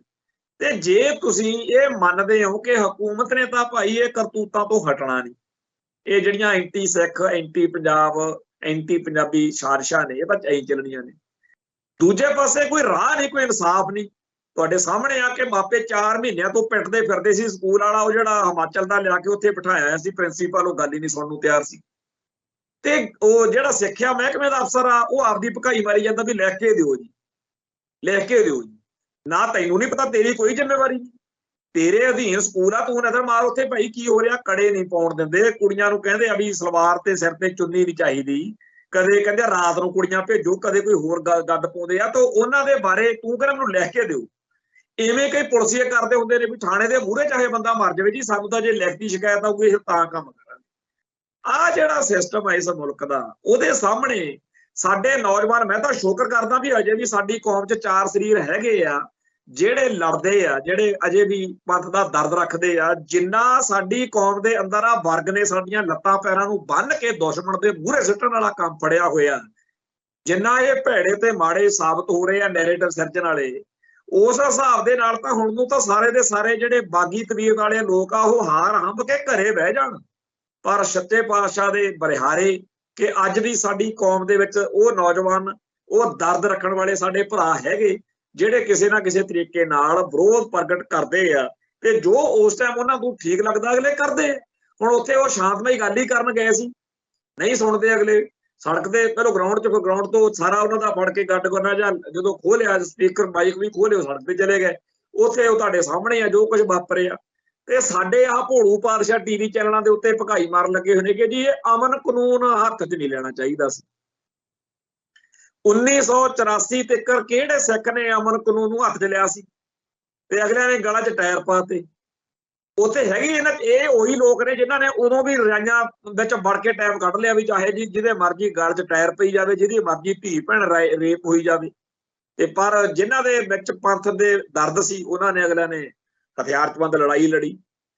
ਕਹਿਣ ਤੋਂ ਭਾਵ ਇਹ ਹੈ ਕਿ ਸਾਨੂੰ ਇਹ ਬਿਰਤੀ ਪਛਾਣਨੀ ਪਊਗੀ ਕਿ ਜਿਹੜੇ ਆਪਦੇ ਆਪ ਨੂੰ ਬੜੇ ਸਿਵਲਾਈਜ਼ਡ ਜੇ ਸਾਊ ਜੇ ਬੜੇ ਚੰਗੇ ਜੇ ਬਣਾ ਕੇ ਪੇਸ਼ ਕਰਦੇ ਆ ਕਿ ਜੀ ਜਿਹੜਾ ਹੈਗਾ ਤਰੀਕਾ ਠੀਕ ਨਹੀਂ। ਮੈਂ ਇਹ ਕਹਿਣਾ ਚਾਹੁੰਦਾ ਜੈਂਟਲਮੈਨ ਨੈਵਰ ਮੇਕਸ ਹਿਸਟਰੀ। ਸੋ ਬਹੁਤੇ ਜੈਂਟਲਮੈਨ ਜੇ ਬਣਨ ਦੀ ਬੀਬੇ ਬਣਨ ਦੀ ਲੋੜ ਨਹੀਂ। ਸਿੱਖਾਂ ਨੂੰ ਹਰ ਮੌਕੇ ਇਹ ਗੱਲ ਚੇਤੇ ਰੱਖਣੀ ਚਾਹੀਦੀ ਆ ਵੀ ਜਿਹੜੀ ਚੀਜ਼ ਪੰਜਾਬ ਅਤੇ ਪੰਥ ਦੇ ਖਿਲਾਫ ਜਿਹੜੀ ਧਿਰ ਇਹ ਕਰਤੂਤ ਕਰ ਰਹੀ ਆ, ਜੇ ਟਕਰਾਅ ਹੋ ਜੇ, ਰੌਲਾ ਪੈ ਜੇ, ਜੇ ਉਹਦੀ ਚਰਚਾ ਛਿੜ ਪਵੇ, ਜੇ ਅਖਬਾਰਾਂ 'ਚ ਮੀਡੀਆ 'ਚ ਉਹਦੀ ਗੱਲ ਛਿੜ ਪਵੇ, ਫਿਰ ਉਹਦੇ ਵੱਲ ਖੜਨਾ ਔਖਾ ਹੋ ਜਾਂਦਾ ਲੋਕਾਂ ਨੂੰ। ਸਿੱਖ ਉਹਦੇ ਖਿਲਾਫ ਹੋ ਜਾਂਦੇ ਆ। ਸੋ ਖਿਲਾਫ ਕਰਨਾ ਤੁਹਾਡਾ ਮਿਸ਼ਨ ਆ। ਇੱਕ ਵਾਰੀ ਜ਼ਰੂਰ ਖਿਲਾਰੇ ਪੈਣੇ ਚਾਹੀਦੇ ਆ ਹਰ ਗੱਲ ਦੇ ਉੱਤੇ ਜਿਹੜੀ ਗਲਤ ਗੱਲ ਆ। ਹਰ ਚੀਜ਼ ਜਿਵੇਂ ਕੋਈ ਦੁਕਾਨ, ਜਿਵੇਂ ਇੱਕ ਇਹਨਾਂ ਦਿਨਾਂ ਦੇ ਵਿੱਚ ਇੱਕ ਅਫਸਰ ਨੇ ਆਪਦੇ ਇਲਾਕੇ ਦੇ ਵਿੱਚ ਜਿਹੜੀਆਂ ਗਲਤ ਮਠਿਆਈਆਂ ਜਾਂ ਚੀਜ਼ਾਂ ਖਾਣ ਪੀਣ ਦੀਆਂ ਵਿਕਦੀਆਂ ਨੇ ਉਹਨਾਂ ਦੇ ਖਿਲਾਫ ਬੜਾ ਠੋਕਵਾਂ ਸਟੈਂਡ ਲਿਆ ਹੋਇਆ। ਹੁਣ ਜਿਹੜੀ ਦੁਕਾਨ ਤੇ ਜਾ ਕੇ ਉਹ ਸੈਂਪਲ ਭਰ ਲੈਂਦਾ ਜਾਂ ਗਲਤ ਚੀਜ਼ ਦੇਖ ਲੈਂਦਾ ਜਾਂ ਗੰਨਾ ਵਿਕਦਾ ਜਾਂ ਰਸ ਗਲਤ ਵਿਕਦਾ ਦੇਖ ਲੈਂਦਾ, ਮੁੜ ਕੇ ਆਪਾਂ ਉੱਥੇ ਲੰਘਾਂਗੇ ਨਹੀਂ ਕੋਲ ਦੀ ਸਗਾਂ ਤੇ। ਹੁਣ ਤਾਂ ਜਦੋਂ ਆਪ ਵੀ ਕਿਸੇ ਨੇ ਗੁੜ ਖਰੀਦਣਾ ਹੋਵੇ ਪਹਿਲਾਂ 10 ਵਾਰੀ ਸੋਚੂਗਾ ਵੀ ਕਿਤੇ ਉਹੀ ਕੰਮ ਤਾਂ ਨਹੀਂ ਜਿਹੜਾ ਉਹ ਅਫਸਰ ਨੇ ਨੰਗਾ ਕੀਤਾ ਸੀ, ਕਿਤੇ ਉਹੀ ਗੁੜ ਤਾਂ ਨਹੀਂ ਮੈਂ ਖਾ ਰਿਹਾ, ਉਹੀ ਰਸਤਾ ਨਹੀਂ ਮੈਂ ਪੀ ਰਿਹਾ। ਇਵੇਂ ਹੀ ਜਦੋਂ ਇਹ ਅਦਾਰਿਆਂ ਦੇ ਬਾਰੇ ਜਾਂ ਐਂਟੀ ਪੰਥਕ ਧਿਰਾਂ, ਪਲੇਟਫਾਰਮਾਂ, ਸ਼ਖਸੀਅਤਾਂ, ਵਿਅਕਤੀਆਂ ਬਾਰੇ ਜਦੋਂ ਰੌਲਾ ਪੈ ਜਾਏਗਾ, ਉਦੋਂ ਰੌਲਾ ਪੈਣ ਤੋਂ ਬਾਅਦ ਉਹਨਾਂ ਦਾ ਕੰਮ ਔਖਾ ਹੋ ਜਾਣਾ। ਸੋ ਆਪਣਾ ਦਾ ਕੰਮ ਇਹੀ ਆ ਨਾ ਵੀ ਇੱਕ ਵਾਰੀ ਉਹਦੇ ਬਾਰੇ ਵਿਵਾਦ ਛੇੜਨਾ। ਸੋ ਜਿਹੜੇ ਲੋਕ ਪੰਥਕ ਹੱਕਾਂ ਲਈ ਜਾਂ ਪੰਜਾਬ ਲਈ ਸਰਗਰਮ ਨੇ ਉਹਨਾਂ ਨੂੰ ਇਸ ਗੱਲ ਦੀ ਚਿੰਤਾ ਨਹੀਂ ਕਰਨੀ ਚਾਹੀਦੀ ਕਿ ਤਰੀਕਾ ਕਿਹੜਾ ਠੀਕ ਆ ਤੇ ਕਿਹੜਾ ਗਲਤ ਆ। ਸਾਰੇ ਉਹ ਤਰੀਕੇ ਠੀਕ ਆ ਜਿਹਦੇ ਨਾਲ ਇਹ ਗੱਲ ਚਰਚਾ 'ਚ ਆਉਂਦੀ ਹੈ। ਕਿਉਂਕਿ ਜਿਹੜੇ ਲੋਕ ਤੁਹਾਨੂੰ ਮੱਤਾਂ ਦੇਣ ਬੈਠਦੇ ਆ ਇਹਨਾਂ ਨੇ ਕੁਝ ਨਹੀਂ ਕਰਨਾ। ਇਹਨਾਂ ਨੇ ਟੀਵੀ ਚੈਨਲਾਂ ਦੇ ਉੱਤੇ ਬਹਿ ਕੇ ਬਸ ਆਹੀ ਰਾਮਲੀਲਾ ਕਰਨੀ ਹੈ ਜਿਹੜੀ ਇਹ ਕਰਦੇ ਨੇ। ਔਰ ਇਹ ਉਹ ਲੋਕ ਨੇ ਜਿਨ੍ਹਾਂ ਨੇ ਇੱਕ ਬੜਾ ਭੈੜਾ ਜਿਹਾ ਮਾਹੌਲ ਸਿਰਜਿਆ ਹੋਇਆ। ਉਸ ਮਾਹੌਲ ਦੇ ਵਿੱਚ ਕੀ ਆ ਵੀ ਜੇਕਰ ਕੋਈ ਸਿੱਖ ਆਪਦੇ ਧਰਮ 'ਚ ਪਰਪੱਕ ਹੋ ਕੇ ਜਿਉਣਾ ਚਾਹਵੇ, ਜੇਕਰ ਕੋਈ ਸਿੱਖ ਆਪਦੇ ਧਰਮ ਦੀ ਮਰਿਆਦਾ 'ਚ ਪਰਪੱਕ ਹੋ ਕੇ ਰਹਿਣਾ ਚਾਹਵੇ, ਉਹਨੂੰ ਕਹਿੰਦੇ ਆ ਇਹ ਕੱਟੜਵਾਦੀ ਜਿਹਾ ਵਾ, ਬੜਾ ਕੱਟੜ ਆ।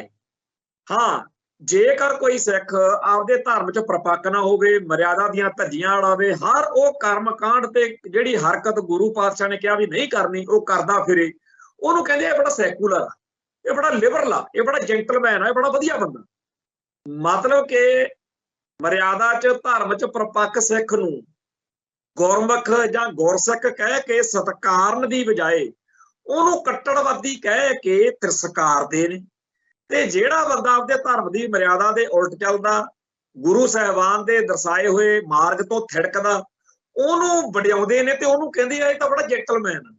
ਸੋ ਇਹ ਲੋਕ ਜਿਸ ਤਰੀਕੇ ਦੇ ਹਿਸਾਬ ਕਿਤਾਬ ਦੇ ਵਿੱਚ ਕੌਮ ਨੂੰ ਗਧੀ ਗੇੜ ਪਾਈ ਫਿਰਦੇ ਆ, ਇਹਨਾਂ ਦੇ ਮਗਰ ਲੱਗਣ ਤੋਂ ਅਵੇਅਰ ਹੋਣਾ ਪਊਗਾ। ਜਿੰਨਾ ਸਾਨੂੰ ਪੰਜਾਬ ਅਤੇ ਪੰਥ ਦੇ ਜਿਹੜੇ ਖਿਲਾਫ ਦੁਸ਼ਮਣ ਨੇ, RSS, ਭਾਰਤੀ ਖੁਫੀਆ ਏਜੰਸੀਆਂ, ਭਾਰਤੀ ਹਕੂਮਤੀ ਸਿਸਟਮ, ਜਿੰਨਾ ਸਾਨੂੰ ਉਹਨਾਂ ਬਾਰੇ ਸੁਚੇਤ ਰਹਿਣ ਦੀ ਲੋੜ ਆ, ਉਹਨਾਂ ਇਹ ਲੋਕ ਜਿਹੜੇ ਬੜੇ ਬੀਬੇ, ਸਾਊ ਤੇ ਸਿਵਲਾਈਜ਼ਡ ਜੇ ਬਣ ਕੇ ਪੰਥਕ ਹੱਕਾਂ ਤੇ ਪੰਜਾਬ ਦੇ ਹਿੱਤਾਂ ਲਈ ਲੜਨ ਵਾਲਿਆਂ ਦੇ ਰਾਹ 'ਚ ਰੋੜੇ ਸਿੱਟਦੇ ਫਿਰਦੇ ਆ, ਇਹਨਾਂ ਦੀ ਚਰਚਾ, ਇਹਨਾਂ ਦੀ ਚਿੰਤਾ ਕਰਨ ਤੋਂ ਬਚਣਾ ਪਊਗਾ। ਕਿਉਂਕਿ ਇਹ ਲੋਕ ਉੱਥੇ ਆਪਦੇ ਆਪ ਨੂੰ ਬੜੇ ਵਧੀਆ ਦਰਸਾਉਣ ਦੇ ਲਈ, ਜਿਵੇਂ ਮੈਂ ਅਕਸਰ ਗੱਲ ਕਰਦਾ ਹੁੰਦਾ, ਜਦੋਂ ਥਾਣੇ 'ਚ ਸਾਡੇ ਵਰਗਾ ਫੜਿਆ ਹੁੰਦਾ, ਉੱਥੇ ਕਈ ਪੁਲਿਸ ਵਾਲੇ ਜਿਹੜੇ ਸਿੱਖ ਪਰਿਵਾਰਾਂ 'ਚੋਂ ਹੁੰਦੇ ਆ ਨਾ, ਉਹ ਉੱਥੇ ਹੋ ਸਕਦਾ ਕੋਈ ਗੈਰ ਸਿੱਖ ਜਿਹੜਾ ਹਿੰਦੂ ਜਾਂ ਕੋਈ ਹੋਰ ਆ, ਉਹ ਸਾਡੇ ਕਕਾਰਾਂ ਦੀ ਜਾਂ ਹੋਰ ਵੀ ਜਦੋਂ ਨਹਾਉਂਦੇ ਆ ਉਹ ਕਹਵੇ ਵੀ ਚਲੋ ਯਾਰ ਸ੍ਰੀ ਸਾਹਿਬ ਇਹਨਾਂ ਕੰਘਾ ਉੱਪਰ ਰੱਖ ਦੂ ਕਿਤੇ ਟੇਬਲ ਤੇ। ਪਰ ਕਈ ਸਿੱਖ ਜਿਹੜੇ ਨੇ ਪੁਲਿਸੀਏ, ਉਹ ਜਾਣ ਬੁੱਝ ਕੇ ਉਸ ਹਿੰਦੂ ਪੁਲਿਸੀਏ ਦੀ ਨਜ਼ਰ ਦੇ ਵਿੱਚ ਪ੍ਰਵਾਨ ਹੋਣ ਦੇ ਲਈ ਜਾਣ ਕੇ ਵੱਧ ਜਲੀਲ ਕਰਦੇ ਆ ਸਾਡੇ ਵਰਗੇ ਵੀ ਤੁਸੀਂ ਵੱਡੇ ਸਿੱਖ ਬਣਦੇ ਫਿਰਦੇ। ਸੋ ਉਵੇਂ ਹੀ ਇਹ ਜਿਹੜੇ ਟੀਵੀ ਚੈਨਲਾਂ ਦੇ ਉੱਤੇ ਆ ਕੇ ਬੀਬੀਏ ਜਿਹੀਆਂ ਗੱਲਾਂ ਕਰਦੇ ਆ, ਇਹਨਾਂ ਦਾ ਮੁੱਖ ਮਕਸਦ ਇਹ ਨਹੀਂ ਹੈਗਾ ਵੀ ਅਸੀਂ ਪੰਥ ਦੀ, ਪੰਜਾਬ ਦੀ ਲੜਾਈ ਲੜਨ ਵਾਲਿਆਂ ਦੇ ਹੱਕ ਵਿੱਚ ਕੁਝ ਗੱਲ ਕਰਨੀ। ਇਹਨਾਂ ਦਾ ਇਹ ਹੁੰਦਾ ਕਿ ਭਾਰਤ ਮਾਤਾ ਦੀ ਜੈ ਵਿੱਚ ਅਸੀਂ ਆਪਦੇ ਆਪ ਨੂੰ ਪ੍ਰਵਾਨ ਕਰਾਉਣਾ। ਅਸੀਂ ਉੱਥੇ ਇਹ ਕਹਾਉਣਾ ਕਿ ਇਹ ਬੜੇ ਵਧੀਆ ਬੰਦੇ ਆ। ਇਹਨਾਂ ਨੂੰ ਹਰ ਵੇਲੇ ਇਹ ਫਿਕਰ ਰਿਹਾ ਰਹਿੰਦਾ ਕਿ ਪੰਜਾਬ ਦੇ ਪੁਲਿਸ ਅਫਸਰ ਤੇ ਪੰਜਾਬ ਦਾ ਜਿਹੜਾ ਹਿੰਦੂ ਆ ਉਹਦੀ ਨਜ਼ਰ ਵਿੱਚ ਅਸੀਂ ਵਧੀਆ ਬਣ ਕੇ ਰਹਿਣਾ। ਸਿੱਖੀ ਅਤੇ ਸਿੱਖਾਂ ਦੇ ਨਜ਼ਰ ਵਿੱਚ ਡਿੱਗ ਪੈਣ ਕੋਈ ਚੱਕਰ ਨਹੀਂ। ਇਹੀ ਬਿਮਾਰੀ ਬਾਦਲ ਦਲ ਨੂੰ ਸੀ। ਉਹਨਾਂ ਨੇ ਆਪਦਾ ਝੁੱਗਾ ਚੌੜ ਕਰਾ ਲਿਆ ਇਸੇ ਚੱਕਰ ਦੇ ਵਿੱਚ ਵੀ ਆਪਾਂ ਗੈਰ ਸਿੱਖਾਂ ਦੀਆਂ ਵੋਟਾਂ ਲੈਣੀਆਂ ਨੇ, ਡੇਰਾ ਸਰਸਾ, ਡੇਰਾ ਭਨਿਆਰਾ ਤੇ ਹੋਰ ਲੱਲੜ ਪੱਲੜ ਦੀਆਂ ਵੋਟਾਂ ਲੈਣੀਆਂ ਨੇ। ਉਹਨਾਂ ਨੂੰ ਖੁਸ਼ ਕਰਦਿਆਂ ਨੇ ਆਪਦਾ ਸਾਰਾ ਕੁਝ ਹੀ ਗਵਾ ਲਿਆ। ਖੈਰ, ਸੱਚੇ ਪਾਤਸ਼ਾਹ ਨੇ ਸਾਡੀ ਕੌਮ ਨੂੰ ਜਿਸ ਤਰੀਕੇ ਦੇ ਮਾਹੌਲ ਵਿੱਚ ਲਿਆ ਕੇ ਸੁੱਟਿਆ ਉਹ ਅਲੱਗ ਗੱਲ ਆ, ਪਰ ਸੱਚੇ ਪਾਤਸ਼ਾਹ ਦੀ ਇਹ ਕਿਰਪਾ ਕਿ ਅੱਜ ਵੀ ਪੰਥ ਲਈ ਲੜਨ ਮਰਨ ਵਾਲਿਆਂ ਦੀ ਕੋਈ ਘਾਟ ਨਹੀਂ। ਸੱਚੇ ਪਾਤਸ਼ਾਹ ਸਾਨੂੰ ਜਿੱਡੇ ਵੱਡੇ ਪਰਚੇ ਪਾ ਰਹੇ ਨੇ, ਨਾਲ ਦੀ ਨਾਲ ਉਹੋ ਜਿਹਾ ਸਿਦਕਵਾਨ ਗੁਰਸਿੱਖ ਪਿਆਰਿਆਂ ਦੀ ਵੀ ਸਾਨੂੰ ਬਖਸ਼ਿਸ਼ ਕਰ ਰਹੇ ਨੇ। ਸਾਡੀ ਅਰਦਾਸ ਆ ਕਿ ਸਾਨੂੰ ਸੱਚੇ ਪਾਤਸ਼ਾਹ ਪਰਚੇ ਜਿਹੜੇ ਪਾ ਰਹੇ ਨੇ ਉਹ ਤਾਂ ਪਰਚੇ ਪੈਣੇ ਹੀ ਨੇ, ਪਰ ਜਿਸ ਤਰੀਕੇ ਦੀ ਕਿਰਪਾ ਹੋ ਰਹੀ ਆ ਉਹਦੇ ਲਈ ਅਸੀਂ ਸ਼ੁਕਰਗੁਜ਼ਾਰ ਆ, ਧੰਨਵਾਦ ਆ। ਅੱਗੇ ਸਿੱਖ ਜਿਹੜੇ ਸੀ ਉਹ ਮਾਤਾ ਦਾ ਮਾਲਜਾ ਬਣ ਕੇ ਜਦੋਂ ਕੋਈ ਸਿੱਖੀ ਦਾ ਹਿੰਦੂਕਰਨ ਹੁੰਦਾ ਸੀ ਚੁੱਪ ਜਿਹੇ ਪਟ ਜਾਂਦੇ ਸੀ। ਅੱਜ ਦਾ ਸਿੱਖ ਇਹ ਗੱਲ ਬਰਦਾਸ਼ਤ ਕਰਨ ਨੂੰ ਤਿਆਰ ਨਹੀਂ ਕਿ ਸਾਡੇ ਧਰਮ, ਸਾਡੀ ਬੋਲੀ, ਸਾਡੇ ਸੱਭਿਆਚਾਰ, ਸਾਡੇ ਹੱਕਾਂ, ਸਾਡੇ ਹਿੱਤਾਂ, ਸਾਡੇ ਪਾਣੀ ਬਾਰੇ ਤੁਸੀਂ ਐ ਕਰੋ। ਅੱਜ ਦਾ ਸਿੱਖ ਨਾਲ ਦੀ ਨਾਲ ਮੈਦਾਨ ਵਿੱਚ ਆ ਜਾਂਦਾ, ਉਹਨੂੰ ਇਹ ਕਹਿਣ ਲੱਗ ਜਾਂਦੇ ਆ ਵੀ ਉਹਦਾ ਤਰੀਕਾ ਠੀਕ ਨਹੀਂ, ਤਰੀਕਾ ਠੀਕ ਨਹੀਂ। ਤਰੀਕੇ ਸਾਰੇ ਹੀ ਠੀਕ ਨੇ ਜਿਹਦੇ ਨਾਲ ਸਾਡੇ ਪੰਥ ਅਤੇ ਪੰਜਾਬ ਦੇ ਮਸਲੇ ਉੱਭਰਦੇ ਹੋਣ। ਸੋ ਅੱਜ ਲਈ ਇੰਨਾ ਹੀ ਕਾਫੀ। ਕੱਲ ਫਿਰ ਮਿਲਾਂਗੇ ਜੀ। ਨਾਨਕ ਨਾਮ ਚੜ੍ਹਦੀ ਕਲਾ, ਤੇਰੇ ਭਾਣੇ ਸਰਬੱਤ ਦਾ ਭਲਾ। ਵਾਹਿਗੁਰੂ ਜੀ ਕਾ ਖਾਲਸਾ, ਵਾਹਿਗੁਰੂ ਜੀ ਕੀ ਫਤਿਹ।